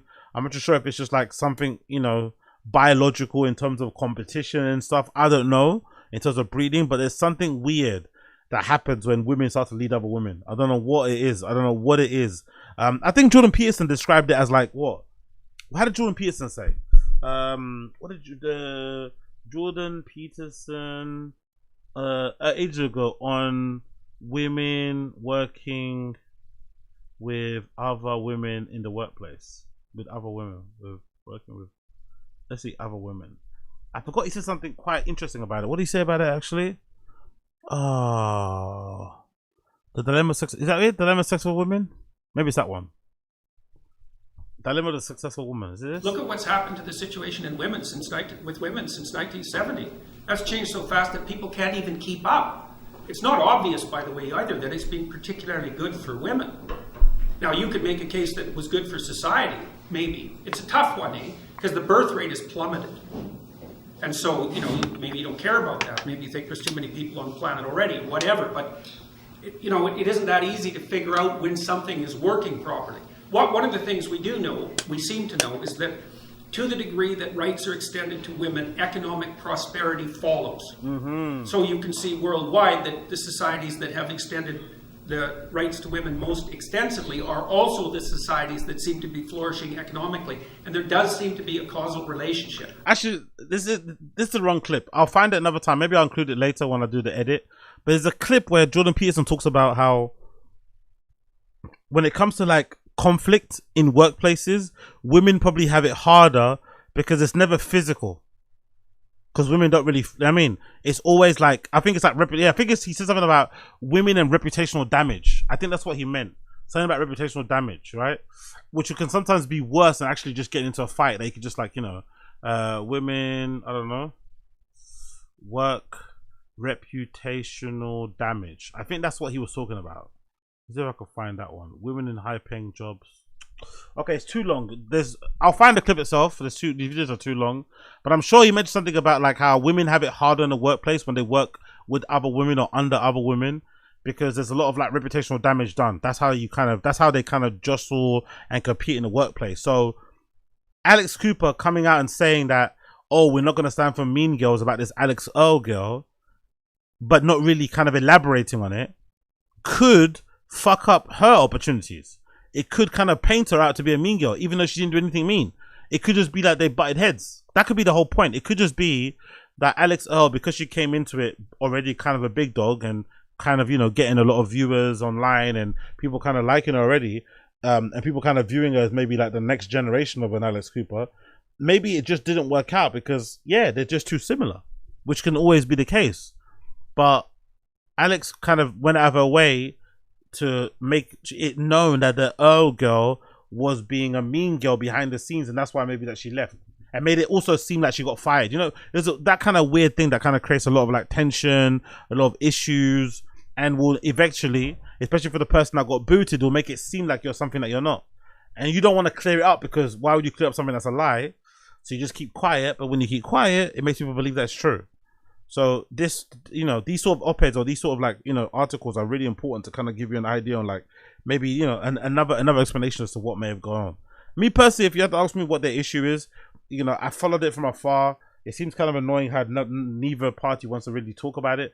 I just think they're just too similar, personally. I just think sometimes they're just too similar and they just butted heads and it didn't work out. I don't think it's anything deep. I don't think it's anything too malicious or deep. I just think they butted heads. Simple as that. It continues. After the staff address, the rapture of early so it stayed more or less quiet for a year until this past April. Then a TikTok creator with the username The Bravo Mum posted a video calling Cooper an ambulance chaser and accusing her of profiting off women's heartaches and failures. Early reposted it. Fans noticed immediately, and so did Cooper, who responded with a video of her own, telling Early that if she has something to say, she should say it directly. Okay, on it, Early wrote, reposting the video. Some fans wondered if it was some kind of PR stunt, while many others saw the opening act of something considerably messier. Early declined to be interviewed for the story. As theories mounted about the licks and the licks and lex of it all, so do allegations about Unwell behind the scenes. I had already started working on a different Cooper story for VF. Another story, fucking. When you're successful, there's a lot of stories that come out about you, innit? They're writing so many fucking stories about this like blonde girl that talks about sexual stuff and making money. Is it really that deep? I don't know. It's a little bit too much, all this stuff. I'm not gonna lie. It's like, what does Alice like? Cooler Daddy isn't even that good, really. I just watch the clips on social media that come up and stuff, but I don't really ever sit down and watch the full episodes. Like, I don't know. Is it really that important? Is it really that necessary to like expose Alice Cooper? Like, I don't know. I'm not too sure. Let's continue. I'd already started working on a different Cooper story for the Vanity Fair, but after the social media flare-up, the nature of my inbounds changed considerably. Bloomberg reported on the company's high turnover rate, along with some allegations that Kaplan's unpleasant office behavior. Kaplan didn't comment for the story. So Kaplan is Alice. Oh, that's hard, isn't it? Because I've worked in companies where like the founders are like old college friends, and that's difficult because they've got like a whole different type of connection and bond. So that's weird. I can't imagine how weird it is sometimes working in a company where there's like a husband and wife. I don't know. I'm not sure if I'm all right with that one. Tabloids zeroed in on the couple's relationship, and then Cooper and Kaplan announced her pregnancy in an Instagram post. Alex Cooper is pregnant. Cooper's former boss Dave Portnoy proclaimed on TikTok, "What a trump card," he said, "because you are off limits. Once you're pregnant, all haters gotta zip it." Vanity Fair has spoken to more than 40 sources, at least 30 of them who are current and former Unwell employees, most of them women in their 20s, about their experiences with Cooper and Kaplan and the company's co-founder and co-CEO. From the outside, Unwell has positioned itself as a guiding light of young women feminist media, a company by for generation of women, from podcasting to television to, as this week, when Unwell announced a Substack titled Unsaid. Written media. For many employees, a job at Unwell Network was their first job, or close to it. There were people who grew up on Cooler Daddy, for whom Cooper was not just a boss but a celebrity. She's the reason many of them applied for in the first place. And they described a company where Cooper is indeed the talent, but where executive decisions are largely made by her husband, whom several described as having a leadership style that felt like a volatile mix of unprofessional and caustic. At turns, flirtatious or given to screaming. Really? Cooper's fucking husband is out here trying to fuck the fucking employees. Madness. Some women categorized his behavior as just Matt being weird, while others said that they were more significantly affected by it. Several women who worked at Unwell say that Kaplan referred to employees as stupid and retarded. And to be fair, you have to be kind of mentally ill. You have to be kind of disturbed as a man to want to work with that many girls anyway. I'm not going to lie. If women find it hard working with other women, I can't imagine how difficult it must be to be in a leadership position with a majority women kind of employees. That must be crazy. With a majority employee women or female fucking workforce. That takes a particular type of man to manage that, to wrangle all those people, like to lead them people. I mean, that takes a particular type of guy, man. I don't think we could all do that. Several women who have worked at Unwell say that Kaplan referred to employees as stupid or retarded and threatened to ruin careers. Several allege that he made employees uncomfortable with comments about physical appearances and questions about people's sex lives. Many described the feeling that lines were crossed, though they weren't always sure where those lines were supposed to be drawn. A confusion compounded, several noted, by how new they were in the workforce. One source says that Kaplan thinks of his young female employees as little sisters, and it's just a feeling of discomfort maybe. Oh, of course he does. Of course he's doing the little sis thing. Of course he's doing the little sis thing to get away with the creep behavior. Of course. Of course. Most, even those more experienced for whom no longer work at Unwell, were reluctant to speak on the record for fear of retributions. But taken together, their accounts paint a picture of a workplace marked by fear, anxiety, and paranoia. No wonder she left then. Maybe that's why she left. Maybe it's not even butting heads. Maybe maybe Alex Early left simply because she was made to feel uncomfortable. The vibes weren't vibing. Maybe she left because it was bad vibes. That might be the truth. Maybe she left because it was bad vibes. That might be the truth. That's both of them standing side by side. By the way, I just don't think they can coexist, man. They're just too similar. They can't coexist. They're just too similar. They're both blondes. They both look a particular type of way. They're both intersect. I mean, they just can't coexist. Even their feet look the same. It's impossible for girls like this to coexist. Because if they were in college together and they were in the same year, they would hate each other. You know how those American girls are. If they went to the same high school, they would not be friends. So it is what it is. And so when the contours of the interviews, several people I reached out to wondered if I was a plant sent by Cooper and Kaplan to sniff out press leaks. I was advised by a source, jokingly or not, to change my passwords to scrub what I could from the internet. Later, I would think hard about those early comments. Cooper and Kaplan both declined to speak to Vanity Fair. A representative for the couple called the allegations false, outrageous claims amounting to meritless hit pieces. To understand the drama at Unwell, Cooper's apparent position on the precipice, one has to understand the origins of Call Her Daddy. Rewind the tape. Cooper, 31, spent the better part of a decade at the helm of one of the most successful podcasts in the industry. She launched Call Her Daddy in 2018 with her then roommate, Sophia Franklin. Yo, big up Sophia. Free Sophia, big up Sophia. Sophia forever. Sorry, Sophia. Sophia forever. Sophia forever. Sophia forever. She's actually got a book coming out. Hopefully that does well as well for her. Offering a version of feminism that encouraged women to talk about sex the same way men do. A generation of women, mostly in high school and college, listen to two young hosts give play-by-play blowjob instructions, the Gluck Gluck 3000, or for a more advanced, the Gluck Gluck 9000, telling their listeners you're just a whore, or advising them to cheat or be cheated on. The podcast, which was swiftly acquired by Barstool Sports, pissed a lot of people off and captivated exceptionally more. Downloads shot from 12,000 to 2 million in 2 months. But this original iteration of Call Her Daddy was vulgar, transgressive, and short-lived.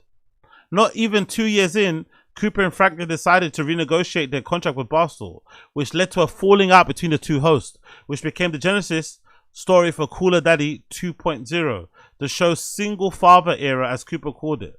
In Cooper's telling, documented in a now infamous YouTube video titled The Truth About Call Her Daddy, Franklin had been advised by her then boyfriend, known as Suit Man, to leave Barstool Sports in search of a more lucrative home, even at the risk of abandoning the show's IP. Cooper reportedly refused, striking an individual deal with Barstool founder Portnoy and securing full ownership, which would allow her to reach a reported $60 million Spotify deal in 2021. Franklin declined to be interviewed for the piece, though she disputes aspects of Cooper's version of events in her book, sharing that her side of the story is full. Portnoy, who did not respond to VF, will soon release a book called Cancel Me If You Can. By the way, it's kind of funny, right? It's kind of poetic. According to the story, according to Alex Cooper, Sophia Franklin kind of like fucked herself because she listened to Suit Man. Sophia fucked herself out of a Call Her Daddy deal by listening to Suit Man. It seems like in this report from Vanity Fair, Cooper maybe has fucked herself by letting her husband, her guy, run roughshod in her company and making the girls at work they feel uncomfortable. So it is funny that at the heart of both of their stories is a man fucking it up for them.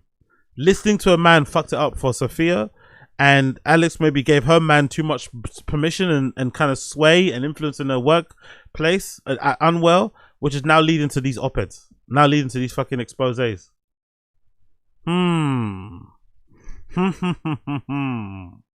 Cooper met Hollywood producer Matt Kaplan, 42, soon after she became Cooler Daddy's sole owner.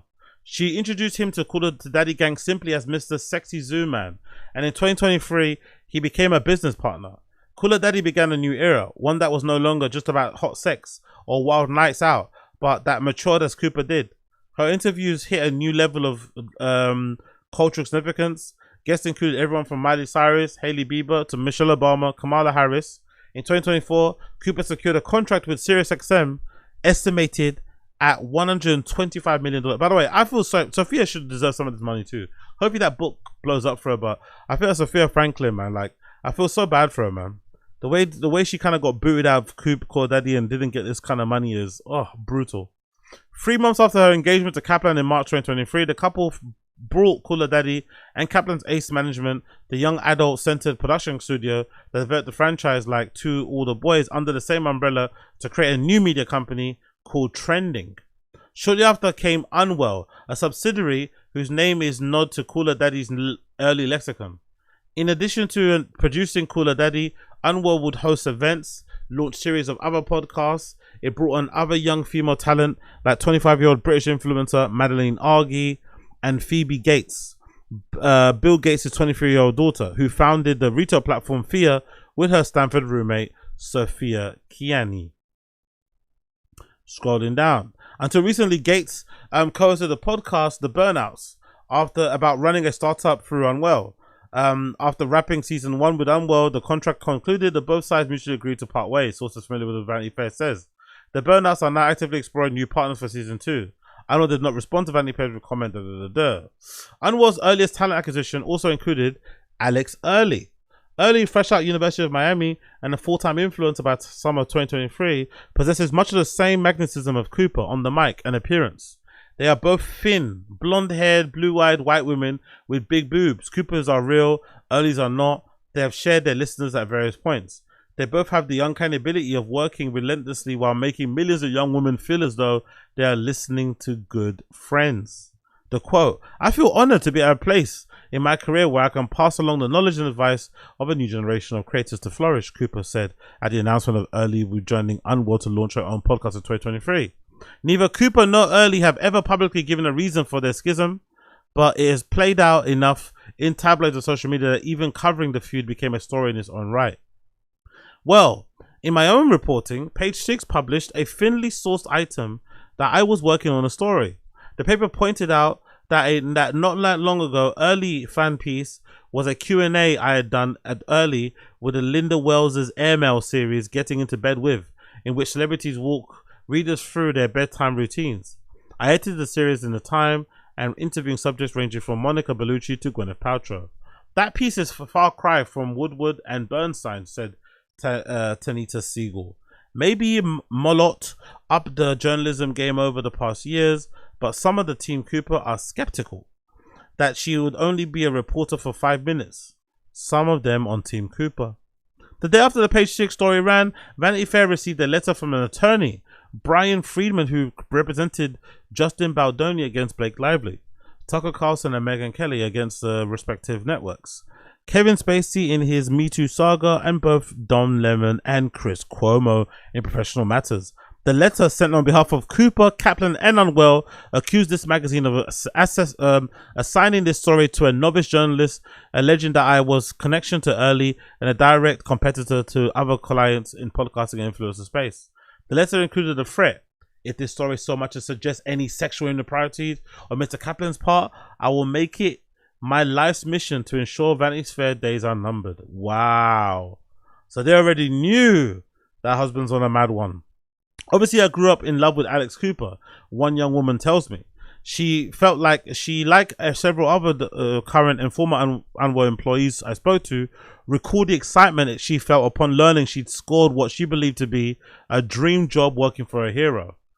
That's why you should never meet your heroes, man. That's why you should never meet your heroes. Me included. Me fucking included. I don't believe that everyone has to be a girl's girl. I think that's ridiculous. Stupid thing to say. It's a cutthroat out there. It's Hollywood. You know what I mean? She's number one. She wants to stay number one, says TV host and fellow podcast producer, or podcaster, sorry, called Kelty Knight, offering a clear-eyed assessment of the realities of ambition. Knight, who hosts the podcast Lady Gang, had at one point explored working with Cooper on a dating show, an experience she describes as weird, and that left her feeling like she was the one exploiting Cooper.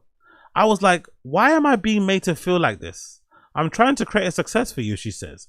Many of the employees who have spoken to Vanity Fair described that they saw a stark contrast between Cooper's public image of a female leader who brings women beneath her up and her persona behind the scenes. It's always like that, isn't it? It's always like that. The person that's always like rah-rah women's rights and they're always absolute tyrants behind the scenes. That's always the case. The women who are always out there trying to speak as if like, you know what I mean? A good example that I remember from back in the days, big up her, right? I'm sure she's doing great now, but big up Sharmadine. Sharmadine was a good example of it. I remember Sharmadine for the scene back in the day. That woman is like, she's an assassin. You know, she kind of gives this image of like, yeah, I'm for the women, but behind the scenes, Sharmadine, like, she don't play. Sharmadine does not fucking play. Like, she's, you know what I mean? She's not as like fluffy as some of these fucking panel discussions about women's rights and empowering this. Like, you know what I mean? That woman, like, yeah, she will slit your throat on stage if you talk the wrong way or say the wrong thing or whatever. Like, she doesn't play. So I've known that for a while. People that have that kind of like nicey bring everyone together image on public are usually pieces of shit behind the scene, you know? They're usually fucking cunts behind the scenes. There's no men at this company by design, Cooper said a few months ago when she went on to the final episodes of Unwell podcast, The Burnouts. I laugh about it. Don't know. Again, I don't think it's even an issue about men and women. It's just about treating people nice, isn't it? Treating people well. It's not like, oh, this company's toxic because no men there. It's probably just the company's toxic because that Alice Cooper lady doesn't like to be nice to people. But there are men at the company. Two of them sit at the very top of the org chart. According to those familiar with the workplace day-to-day operations, Unwell are largely run by Kaplan and Chief Brand Officer TJ Marchetti, who is in his late 50s and with whom several employees have said had negative experiences. Several describe feeling uncomfortable with how flirty he was with the young female fans who came to Unwell events. Another still recalls Marchetti telling her to take down photos of Unwell's Instagram account of young fans who she recalls saying were not attractive enough. That's crazy. They deleting pictures of fans from the Unwell Instagram because they clapped. Like, nah, this person's too clapped. We can't be having them. No, they don't represent what we're trying to push here. We need everyone to be everyone has to be like a seven plus on the Instagram feed. 7+ Instagram feed, preferably blonde to match the, you know, the founder's vibe. If they're brunette, that's cool, but preferably blonde. Jesus Christ. Marchetti and Unwell did not respond to various questions. In Los Angeles, where he worked as a Hollywood producer, Kaplan dated Ashley Olsen and Erin Foster and was briefly married to actor Claire Holt. Fucking hell, he's got a fucking decent list of hit lists, isn't it? Several sources claimed that one of Cooper's former assistants used an alias instead of her real name because Kaplan did not want to say the name of an ex. Jesus. Some employee view Kaplan as a puppeteer behind Cooper. You need to help me get Alex out of the house and into the meeting, one recalls being told. I don't give a fuck if she's sitting on a couch eating hot Cheetos all the time while I'm over here running her company. Fear of Cooper and Kaplan. So that's what's actually happening. Huh. Alice is like, you know what? Fuck this. You run the company. I'm going to be at home. Fear of Cooper and Kaplan, one former contract worker at Unwell argues, is the biggest issue because you need to align from the top before your team executives execute some things. The consequences fell hardest on the most junior employees, they said. The young ones, poor girls, were having panic attacks, anxiety. This isn't sustainable. Yeah, that's probably why this early girl left. Now that I'm reading this op-ed or this fucking article, it seems clear that girl probably left because of this. Matt creates the most toxic work environment I've ever seen. Someone who works with Unwell on a freelance project describing now how he witnessed Kaplan repeatedly making young female employees cry as he berated them for minor mistakes, such as putting balloons in the wrong place at an event, or underestimating how long it would take to upload video footage. Yeah, that's a bit much. Come on, man. Chill out. Chill out. Matt will scream the worst things and say the nastiest things to you. Alex will be there next to him, not defending anyone, says a former employee whose allegations regarding Kaplan's behavior have evolved, ranging from insults about her intelligence. I've seen producers cry, says a woman who worked as a contractor. He made the technical crew break down in tears. He threatened to withhold payment, she recalls. Do you know who I am? Do you know who my wife is? Are you fucking with me? Are you intentionally trying to fuck with me? The former contractor says Kaplan asked more than one occasion, telling people, you're wasting my money. I can replace you at any point. Bloody hell. Cooper, this person says, was within earshot when Kaplan burst out of the video village area during a production saying, I really want to yell at somebody right now. Other women who have spoken to Vanity Fair say that also witnessed Kaplan lose his temper in front of Cooper. So they're basically saying that there's no way Alex doesn't know about this. The contractor notes that despite the public image of Unwell, what I found is behind the scenes there is this man, her husband, running around wreaking havoc and making people cry, cower in fear. Several women say that in addition to experiencing Kaplan's yelling, they struggle to make sense of what appear to be playful flirtation from their boss's husband, who was also their boss, in a workplace where talking openly about sex had always been part of the founding vision. Multiple women recall Kaplan asking about sex lives. I've heard him in the office be like to employees, who did you have sex with this weekend? He'd be like, what did you do this weekend? Who did you fuck? Wow. Okay. That's a bit of a line cross, isn't it? That's a little bit of a line cross. That's a little bit of a line cross. Several describe him commenting on their physical appearance, remarking on whom he found hot or overweight, and noting how their clothing looked and fit. Others describe instances where they felt Kaplan stared at them too long, or when a hand on a thigh or back or neck lingered. Oh my god. Yo, this guy's a dog. Yo, this is her company, bro. Like, relax, man. Honestly, like, man, them, like, we're just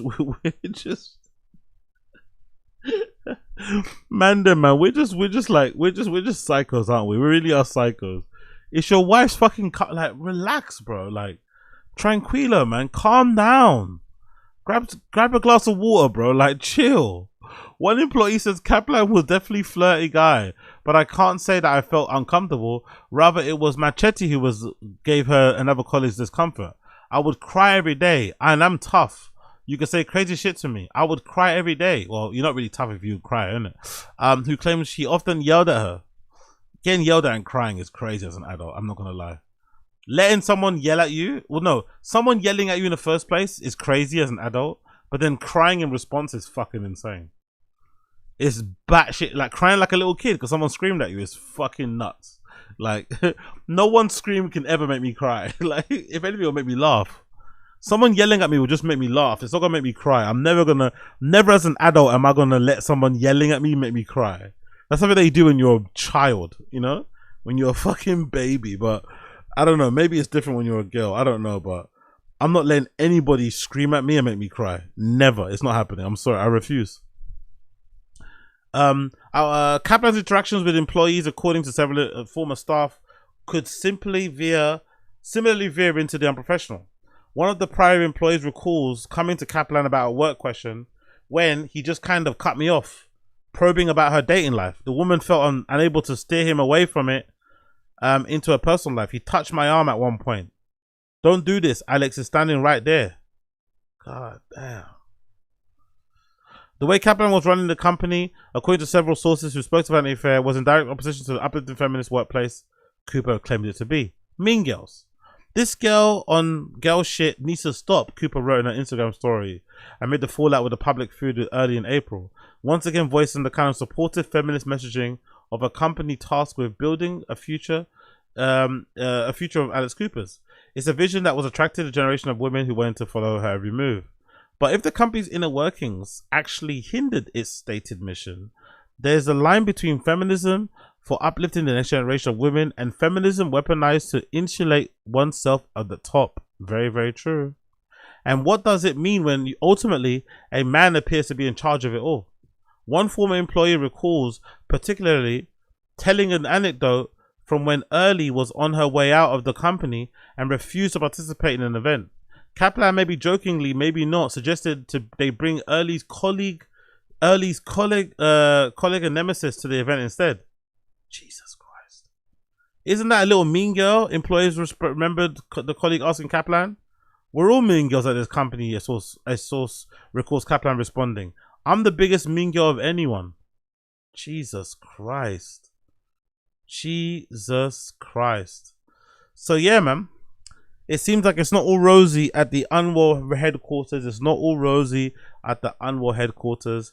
And it seems like, you know, Alex Cooper has married a creep who's maybe taking a little bit too much control, too much influence over there at the workplace. Again, not surprising at all to me. Not surprising at all to me. Continuing on. Big up everybody tuning in, by the way. Smash like, hit subscribe, thumbs up, hit subscribe. I'm going to be over for another half an hour before I have to jump over and get to the gym. But before I get to the gym, I need to actually speak about this. This is actually a really interesting topic that I need to get. Where is it? Where are you? Not Cape Town, not here. Where are you?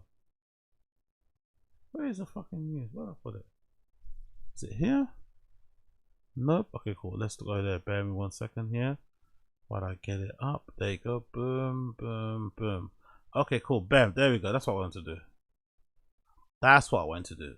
So, have you guys heard? Remember I shared that story a few weeks back? Regarding Shlømo. This hard dance DJ called Shlømo, very popular, had been accused of some very nefarious things. The most serious accusation, there was a suggestion that this Shlømo DJ guy allegedly enjoyed going to places like Colombia and other places in South America because I think the legal age to have sex and shit with girls is like super young, like maybe 16 or something. So because he has a penchant allegedly for girls of that age, he specifically booked gigs in that particular part of the world. And that, you know, was one of the big things. Another big thing that was happening with him was that there was a video went around of him admitting during an interview that some of his friends got off with this girl who came back to the green room with her dad, and she was clearly super fucked up, and people still like took advantage of her while she was fucked up and her dad was there. And then it also transpired later on that particular story he told, where he made it seem like it was his friends that did it, he actually took part in some of the stuff as well. So just loads of very horrible, creepy, disgusting allegations kind of linked towards him. He didn't really contest it, I don't think, too much, if I'm not mistaken.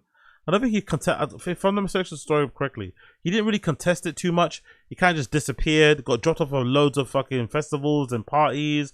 A lot of people in the industry kind of went public in their disavowing of him. One in particular was Serakin, that DJ girl. She was very public in disavowing him because she's obviously played a lot with him. They kind of, you know, play similar type of music and shit, running similar type of circles. So she was very quick to kind of, you know, say, hey, this is not my friend, fuck this guy. And a few other people did the same sort of thing. Well, it's now come to pass that there's been a criminal complaint put towards this DJ called Shlømo, done courtesy of that account, Me Too DJs. Nothing's happened with them for a while, by the way. I think I was speaking to somebody about it the other day, about how B2 DJs haven't really done anything so far. They've been posting a lot of vague posts about people who may have done stuff, but nothing has actually been put into motion. But it seems like that quiet time, that time when they weren't really doing anything, or it seemed like it on the outside, they were working behind the scenes, because according to RA, a criminal complaint has been filed against Shlømo. Me Too DJs and lawyers Marty Ns Davu said a complaint was lodged before the Paris Judicial Court last Friday. Crazy, man. A criminal complaint against French techno artist Shlømo was filed before the French Judicial Court last Thursday, June 5th. In a joint statement published on Instagram earlier this week, advocacy group Me Too DJs and lawyer said the complaint was submitted through Davu and relates to the alleged acts of rape, psychological violence and death threats. Oh my God. Let me read this in full, actually. Let me read that in full. That is crazy. So, on June 5th, a simple criminal complaint was filed before the Paris Judicial Court through the Marthe Enise Davout, a lawyer at the Paris bar. The complaint names Sean Baron Chavez, known under the stage name Shlømo, in relation to an alleged acts of rape, psychological violence, and death threats. Through this legal action, the complaint asks for her voice to be heard and for the alleged facts to be examined by the competent authorities and for the proceedings to follow their course within legal framework. Me Too DJs reaffirms the support for victims of sexist and sexual violence in the music industry, as well as the importance of being able to report, testify, and file a complaint without being subjected to pressure, intimidation, or retaliation. We will continue to support victims who wish to be referred to legal professionals and mental health professionals or specialists and organizations. Fucking crazy. So there's actually something going on there. There's actually something going on. We have to kind of wait and see how this kind of plays out. But it seems like things are being put into motion regarding some of those accusations that were put out there. What's this? Is this a statement from him? It's way too easy. One more time, I know I've done and I haven't. I can't wait for the legal process to accelerate in order to expose the truth ASAP. So Shlømo's out here like fighting. He's saying, look, y'all motherfuckers are not going to make me feel a certain way. Let me see what's it. Shlømo. Has he said anything since then? Shlømo. Let's see. Shlømo type. Is it Taipei, right? Taipei on Instagram. Let's see. I'm curious to see how he's going to fight this because there's been several accounts out there put about him. But he's still out there playing, right? He's still out there playing as normal. What, is that him talking there? We stand with the victims. What? When did he post this? We stand with the victims. Tous, j'espère que vous allez bien. Okay, hello everyone. I hope you're doing well. I guess I'll put it on mute. Hello everyone. I hope you're doing well. So I'm making this video because I think it's important to get back to you. We are talking about the serious subject here. Exceeds the scope of music and deserves that I discuss it. First of all, I'd like to explain why I was off lately. You can imagine I was heavily affected by the rumors and the priority was to protect my family. But I also chose to distance myself from social media. This is an insane thing to put out. So first, I'd like to talk about the Bonbon interview video. I apologized about 6 years ago when it came out. And I would like to again offer my apologies to the people who have been disappointed or uncomfortable listening to the video. By the way, just because you apologized 6 years ago doesn't mean that makes it okay, bro. That's the unfortunate nature. That's the consequences of doing things like that. Not the unfortunate nature, but that's a consequence of doing fucked up shit. It doesn't matter how long ago you apologize. If it rears its public head, again in if it kind of gets into the algorithm again, you're done for. It is what it is. You can't. You know what I mean? It was completely inappropriate anecdote. It had nothing to do with the interview. I also said the same time at my DJ mag that to anyone wanted to talk to them and explain and know what this is. Sorry, I messed that one up. It's still the case today. So without making excuses, I'd like to provide some context to the story. I'm not talking about myself. I'm not talking about something I did.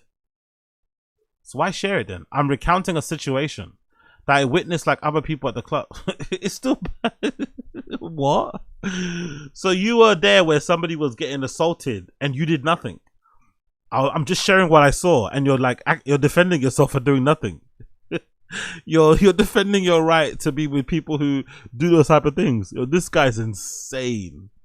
The anecdote was about a guy I was mocking and in no way about the woman herself. What? You said it was about a girl that went to the green room with her dad and she was fucked up and you guys did stuff to her. That's what you said in the video, mate. Okay. One more. What is it saying? There's another point that seems important. At some point I say, I think the father of the girl was there. I didn't know anything. I just see a man in his 60s in a suit sitting next to her.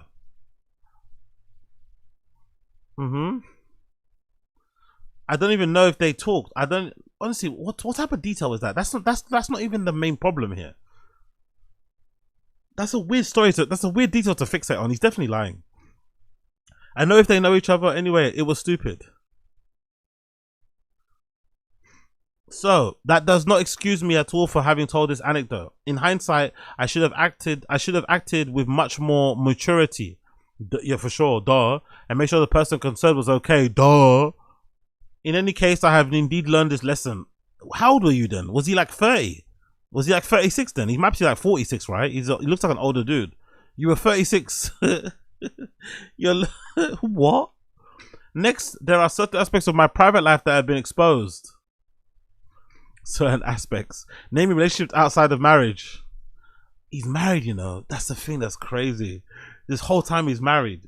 If that girl stays with him as well, man, that you're a bird as well. If you stay with a guy like this, you're a bird. Allegedly, he's going to Colombia to smash teenagers. Allegedly, you know, turning a blind eye to a girl that's clearly drunk, or too high, getting taken advantage of by guys in the green room. Ooh. So yes, okay. Like most of you, I would have preferred my personal life to stay private. Like most of you, I'm not going to fucking Colombia to go fuck 16-year-olds, bro. Allegedly, sorry, we're not the same. But by being known, I realized that it was much more difficult and that my private life was exposed. Some people have expected explanations. For all the people who have been disappointed or shocked by this situation, I ask your forgiveness. But I would like to remind you that the ups and downs of my marriage, ups and downs, you can say that again, of my marriage and the separation or agreements I may have with my wife only concern us and most couples. Oh, okay. He's like, I'm not gonna. So basically, the wife has basically left. What it sounds like. It sounds like she's left. Okay. Finally, regarding the rumors spread by one person, only accusations of sexual assault. Oh, that's that guy, innit? I forgot his name. He's completely false. I have only had consensual relationship with my life with adults only. That story is completely false, with the purpose of harming me and by instrumentalizing a cause that should not be, namely violence against women. So he's basically saying, look, I may have turned a blind eye to a girl getting sexually assaulted in a green room. I may be a serial cheater, but I'm not a pedophile. That's what he's trying to say. I may be a sex pest. I may have stood by, or I may have actually partaken in people sexually assaulting or raping a girl in the green room, allegedly. But one thing I am not is a pedophile. That's where I stand. That's my line in the sand. Like, okay, buddy.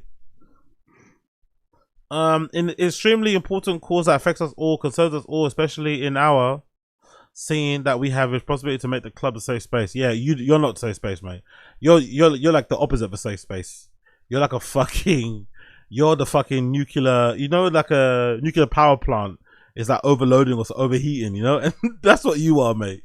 Whatever alert they set, or whatever, that alert they send on your phone, that even if your phone's off, it kind of like sends it through. That's what you are. And I'm also well aware that as DJs, we have a responsibility. To be careful, to be vigilant, to be imbalances that we create for our relationship. Well, let it be clear. I condemn all violence against women. And especially hope the victims' voices will continue to be heard and respected. And sincerely hope that I've got to mess up a bit. Well, I'm not perfect, but I know that I haven't done, and if I may have offended, and many have offended, anyone with realizing it, apologize, and I invite you to come talk to me about it. No, thank you. If you're offended or you hurt me, why am I gonna come talk to you about it for? I want to stay as far away from you as possible. Well, I know after this there will always be people to trash me, but it was important to make this video. It definitely was a bad idea to make it, mate. You definitely have got no friends left. I don't think there's any lawyers in your corner. This is a horrible video because the lies about me need to stop. It kind of doesn't matter what the lies are when the truth is really kind of bad too, I think that's what he's missing out on. Whatever you think are lies kind of doesn't matter when, that video is out there of you saying that you turned a blind eye to someone getting fucking sexually assaulted. Doesn't matter what the lies are because that video exists, kind of like, I also do this for the people who have supported me from the beginning, not your kids or your family or anything. No, cool. Thank you. Okay. What a weirdo. What a fucking psycho, man. What a fucking psycho. This is probably one of the most absurd videos I've ever seen in a long time. Talking about traumas or rumors, sorry, and then immediately shifting to the need to a safe space for yourself while responding to such serious allegations at a level of victimization I generally struggle to understand. What strikes me is how easily some artists manage to portray themselves as primary victims of story, exactly, when the focus should always be on the people who have come forward with allegations. Whether someone is guilty or not, immediately turning conversation into a narrative centered around your own suffering deep feels inappropriate. But it's hard though, isn't it? Big up, who's this person? Tauchetti. I get what they're saying, but it's difficult. When you've been accused of something, your natural inclination is to try to defend yourself. There's no way you can defend yourself without speaking about yourself. That's the problem. There's no way you can actively, accurately defend yourself without talking about yourself. But in these situations, it's probably just, it's one of those things, isn't it? We stand by the victims. What's that, DJ Rebecca? Okay. What's that? Person de man tu envie. I don't know what that means. What's that mean? Let's see. What's that mean? Something about a person. No one asks you for your opinion. Oof. Fair play. All I can hear is oin, trash throwing in the bin. Yeah, no one's like, an abuser always hides behind the lack of evidence. Victims are victims, especially precisely because they are forced to prove in detail. I don't believe you, Shlømo. Fucking hell. What are these, some of these are in French, isn't it? What's some of the French ones saying? Oh, that's not translation. Who rang you? Let's see this one. Your environment, you're seen as being ganged by masculine female abusers. You are known for not being a clean person. Humanly, I speak. The rest I don't know. Bad is really. And now that you are playing the empathetic towards the victims of assault, you're going to report your little DJ buddies that you hang out with, whom you know are very well have done dirty things with women. We're waiting for you since it looks like you're worried about women get assaulted. That's actually a good point. If you're now going to be if you're not going to be advocate for the women, are you going to report some of the people that have done something in your presence? There are consequences to our actions. This community can always see through. Stop playing the victim. You are not the victim here. You're not the victim. Jesus Christ. What's that? Is it what's oin? Is that stop crying? I think that's stop crying or something? I guess so. He's got an Instagram story here. Is that new? That's what the old picture. He's got an Instagram story here too. What's this Instagram story say? Shlømo. Oh, he's putting out stuff, He's trying to put stuff out and try to act normal. Jesus Christ. This whole time he was married, I had no idea, This whole time this motherfucker's married with a child. Like, god damn. That wife. Fucking hell. This whole entire time he was married. Who would have guessed it? Who would have fucking guessed it? But big up the criminal complaint. Hopefully that gets done. Hopefully that gets done. Hopefully that gets done. Hopefully that gets done. Big up the criminal complaint. You love to see it. And then I think that's it for me when it comes to that. And then I also wanted to talk about this.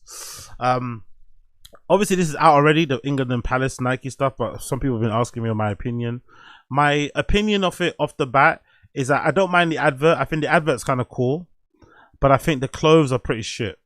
It just looks very garish. I quite like the advert itself, right? The promo advert for it isn't too bad, but I feel like the clothes are kind of garish.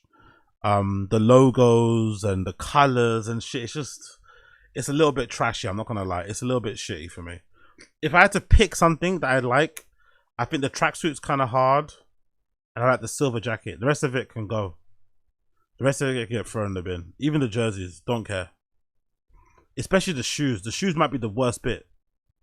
The shoes might be the worst bit, to be fair. The shoes might be the worst part of it all. The cryo shots, the ones that they've done are fucking awful, in my opinion. I think they look plasticky. They just look shit. They don't look great at all. But or maybe the hat too. Actually, the hat's kind of hard. The hat's kind of hard. This hat's really nice here. It's a very chavvy inspired hat. I quite like that. And I really like this silver jacket here, which a lot of people wouldn't probably like. This windbreaker. That one's really fucking hard. And I also like this tracksuit. This tracksuit is really good here in the middle. But the rest of it, no thank you. The varsity jacket is awful. Like, how many logos you need on the front of that jacket? The Nike swoosh, the trifeg, the triangle, the England badge, the Palace again written in the flight. So many fucking logos and brands there. and then the 3 lions on the back. Like, it's just too much, too ugly. And then yeah, the jerseys I've not really got more time for. This looks like a Mexican one, to be fair. This one here with the stained glass window kind of looks like a Mexican one. Looks kind of Mexican, you know? Doesn't really look like England. Or like, what's that red? What was that time? Was it the 99? What World Cup was it? Was it 1996 in the US? Yeah, I think 1996. There was a South American team that had a jersey that looked kind of like those similar sort of colors. This grey one looks kind of like more like an English thing, but this one doesn't look very Englishy, you know? It looks more like something that you'd imagine like a South American team would wear. So I'm not really too fond of that one. And yeah, the rest of it is kind of shit. Not gonna lie, the rest of it's kind of fucking shit. The Scully I don't give a fuck about, and the shoes are a bit crap. But the actual advert itself with Rooney and stuff is actually pretty decent. I don't mind the advert.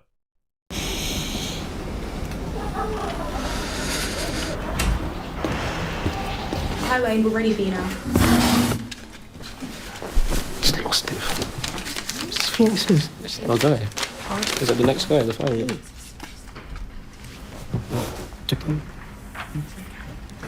This other Eden, demi-paradise. This fortress, built by nature for herself, against infection and the hand of war. This happy breed of men. She'll be here. It's been like 20 minutes. This precious stone. No, we have 5 minutes. Wait, please. I'm trying. All my peoples are here and everything, do you know what I mean? Set in the silver sea. Wind. Yeah? Which serves it in the office of a wall. Come on, England! Or as a moat, defensive to a house. Against the envy of less happier lands.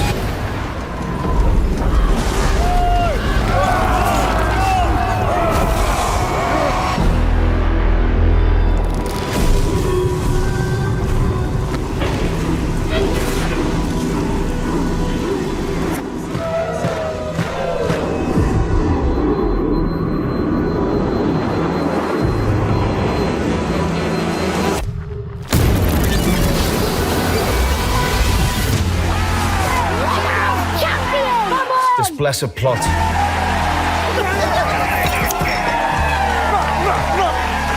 Of course, the captain, Wayne Rooney.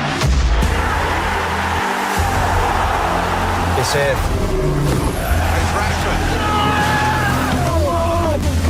This realm.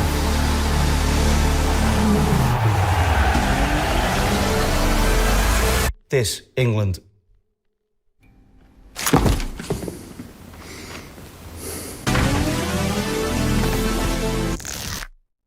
Yeah, that's okay, but the rest of the clothes are pretty shit. Not gonna lie, the clothes are pretty shit. Even the England players don't make it look good. Those are just so bad. The shoes though, they're so fucking awful, so awful. Kane looks good here though. I think Harry Kane looks really good there. He probably was the one that makes it look the best. Harry Kane makes it look the best. Not gonna lie, the rest of it's fucking terrible. So bad, so fucking bad. But yeah, no surprise though. Palace has been dead for a while. Palace has been shit for a long time. They've been shit for a long fucking time, unfortunately. Their best things now are the collabs, but even the collabs aren't that great. Even the collabs aren't that great anymore, you know? Even the collabs now aren't that great anymore, unfortunately. Palace is just doing what Palace does, isn't it? Palace is just doing what Palace does. Before we leave, actually, I want to actually talk a little bit as well about the news of Elon Musk becoming the world's first trillionaire. Congratulations to Elon Musk. Yay. Do us as fanboys get any of that money? Probably not. Do us as fanboys get any of that fucking money? Probably not.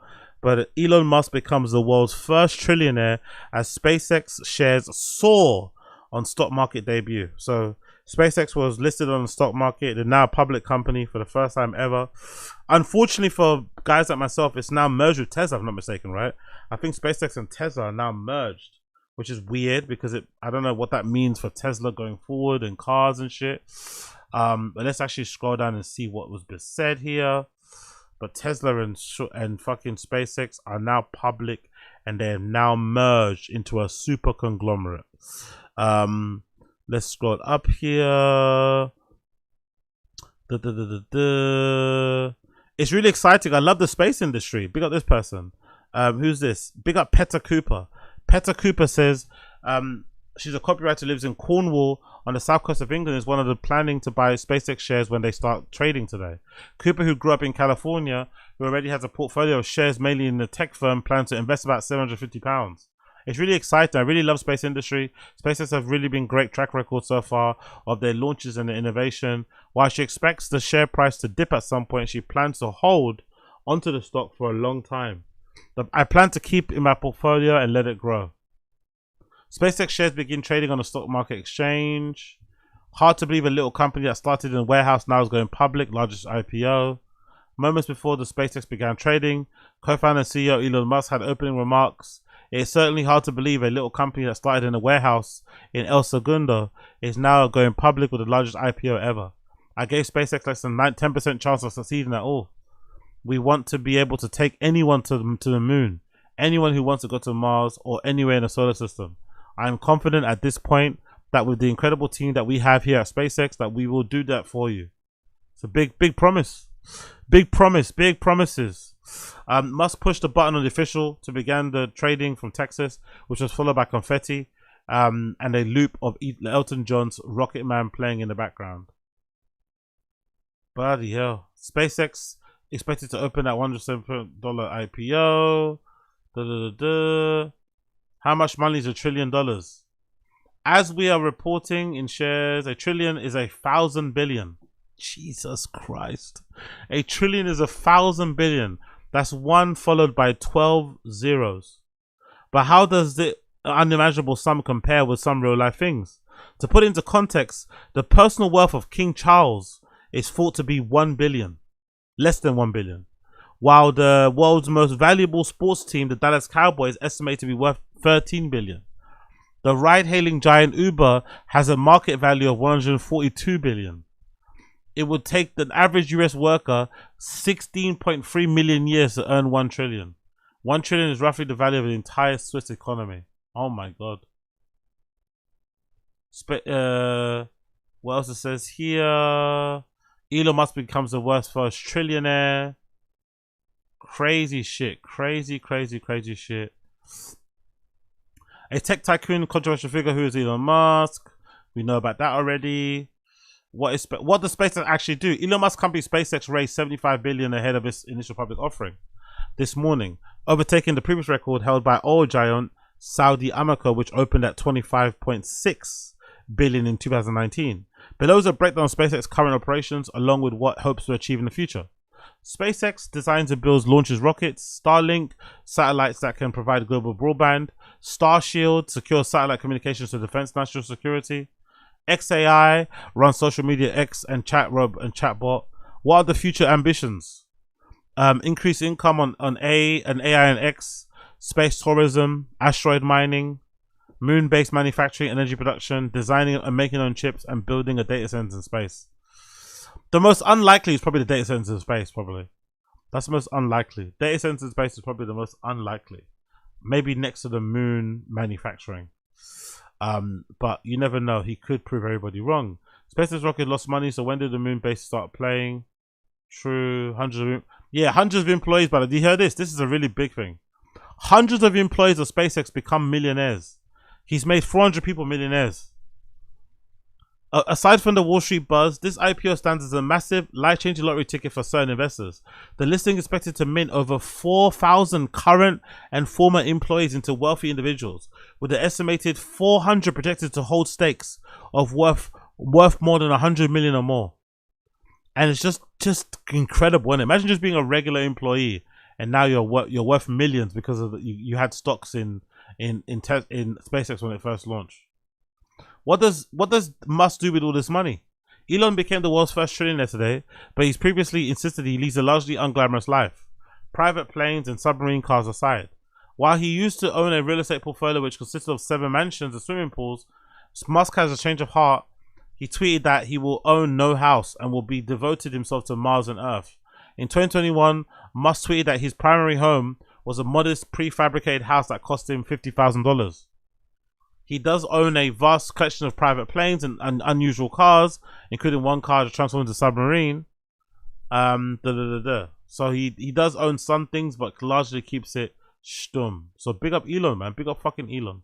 So we want to know what it will take for Elon Musk to officially become the world's first trillionaire. Robert Frank is here to answer the question. If it was a 30% jump from the IPO price, does that do it, Robert? Well, we're going to tell you. Is it a 20%? Is it a 15%? Is it bigger than a bread basket? So, are those new glasses? These are the same glasses I've been wearing. I go back and forth on these. Thank you. By the end of today, Elon Musk will likely become the world's first trillionaire. That's with a T. It all depends on SpaceX shares staying above $140 a share, probably. So here's how the math breaks down. His Tesla stake at yesterday's close is worth around $260 billion. That includes those options worth about $120 billion that were tied up in court for a while. He got those back. On SpaceX, the S-1 filing lists him with 6.4 billion shares, but that includes about 1.3 billion shares that he votes but won't actually vest until he colonizes Mars or reaches a 1 trillion terawatts of compute. Since they're not yet vested, I'm not counting those as owned shares or part of his net worth. So at an IPO price of $135 a share, his SpaceX stake would be worth $690 billion. That brings SpaceX and Tesla together to $950 billion. Add in Neuralink, Boring, other assets, probably worth 10 to 20. That brings him right now to a total of about $970 billion. Bottom line, so he's just under that $1 trillion mark. If Tesla stays flat today, and it's actually up pre-market, so there are two variables here. There's the Tesla stake and the SpaceX stake. SpaceX the shares need to stay above $140 a share for Musk to be the first person in the world to receive the fourth comma in his net worth. Now, for more on the millionaires and billionaires being created by the SpaceX IPO and how they're investing and spending their newfound wealth, you can sign up for the Inside Wealth newsletter at CNBC.com. He's already there.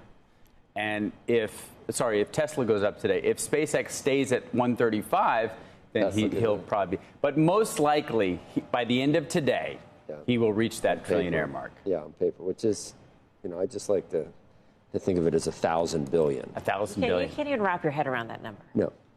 We can't wrap it around. Did you see the infographic the Wall Street Journal had today about how many pennies it takes to get from Earth to Mars? How many? Like 2 round trips of pennies stacked up. It's staggering. And you look at the distance now between Elon Musk and all the other richest people. We've just never had, wealth concentration even among billionaires like we have today. So this is going to cause all sorts of debates about the Elizabeth Warrens of the world and trillionaire. It becomes another target. But it is amazing for him to have 2 companies, both with market caps of over $1 trillion. Big up Elon, man. Absolutely sensational work. Absolutely sensational work there from Elon.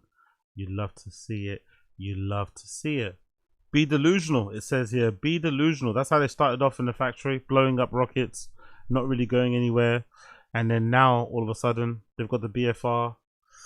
They still haven't really done it properly in terms of letting the rocket fly or, hit orbit, come back, get caught by those matchsticks, land, and then redeploy again.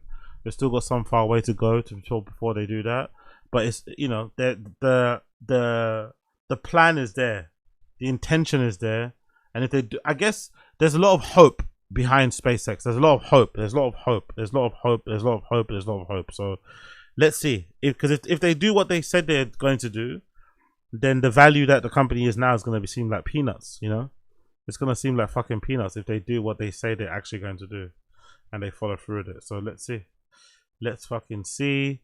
And then this news here, Peter Thiel's Founders Fund invested $600 million in SpaceX. At the IPO valuation, the stake is worth more than $50 billion. What a great investment, by the way. Founders Fund invested $600 million to SpaceX. Now that $600 million is worth $50 billion, allegedly. God almighty. And this is the best story, by the way. A man working as a welder at SpaceX for $28 an hour has become a millionaire. Juan Hernandez, who came from Mexico, welded rockets for SpaceX at $28 an hour. SpaceX gave him $10,000 in stock when he went full time in 2015, and he bought more with every paycheck for 10 years. What a clever man, bro. What a clever guy. He bought more stock for 10 years with every paycheck. SpaceX is now trading at 167, making his shares worth over $1 million. Yeah, big up Juan Hernandez, man. Big up Juan Hernandez. Smart cookie, smart guy. Elon Musk is now worth what 1.2 trillion, more than the GDP of 100. This is crazy. He's worth more than the GDP of 180 countries. It's crazy. SpaceX created more than 4,400 millionaires today, and many of them are regular working people.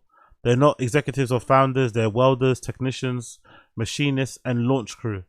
The people who showed up every day and built the rockets with their hands. Around 400 of them are sitting on stakes worth more than 100 million each. For context, Google's IPO created roughly 1,000 millionaires. Facebook's created the same. SpaceX is doing more than 4 times both of them in a single day. Juan Hernandez is one of them. That's fucking brilliant, man. That is so fucking cool. By the way, I wouldn't want my picture there like this. I would ask if I was working there, I wouldn't want my picture here. I would ask them to take my picture down. Like, don't let people know that I've made what I've made, please. So yeah, big up Elon, man. Big up Elon. That seems fucking cool. That seems really fucking cool. What's this one? If The Big Short was made in 2025. These 3 companies are going public this year with a total market cap of $6 trillion. $6 trillion. What's that? And what was it? It was the companies? Anthropic, sorry, SpaceX and OpenAI.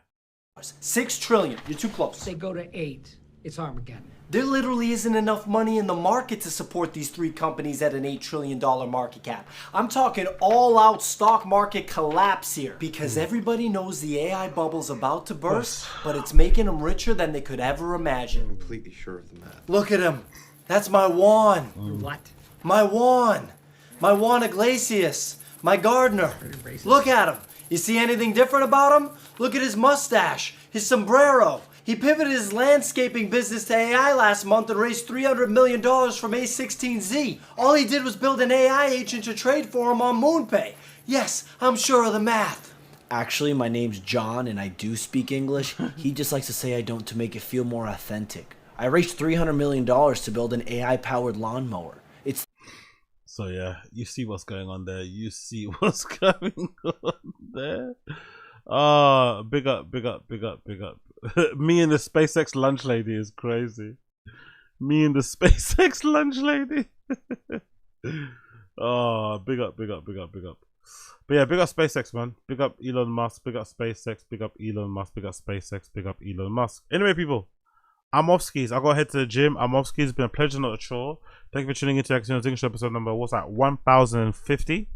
1050 Action Zing Show. It's been a pleasure, not a chore. It's been a pleasure, not a chore. Smash like, hit subscribe, and I'll see the rest of you guys later when I do the random show. But for now, take care, people. If you listen to the show via the stream, via the audio thing, you will hear my tune of the day. That'll be courtesy of Haskell. It will be called Balonga.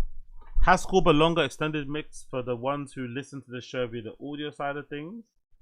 If you're not on the audio side of things, you won't hear it, unfortunately, because it's only for the audio listeners.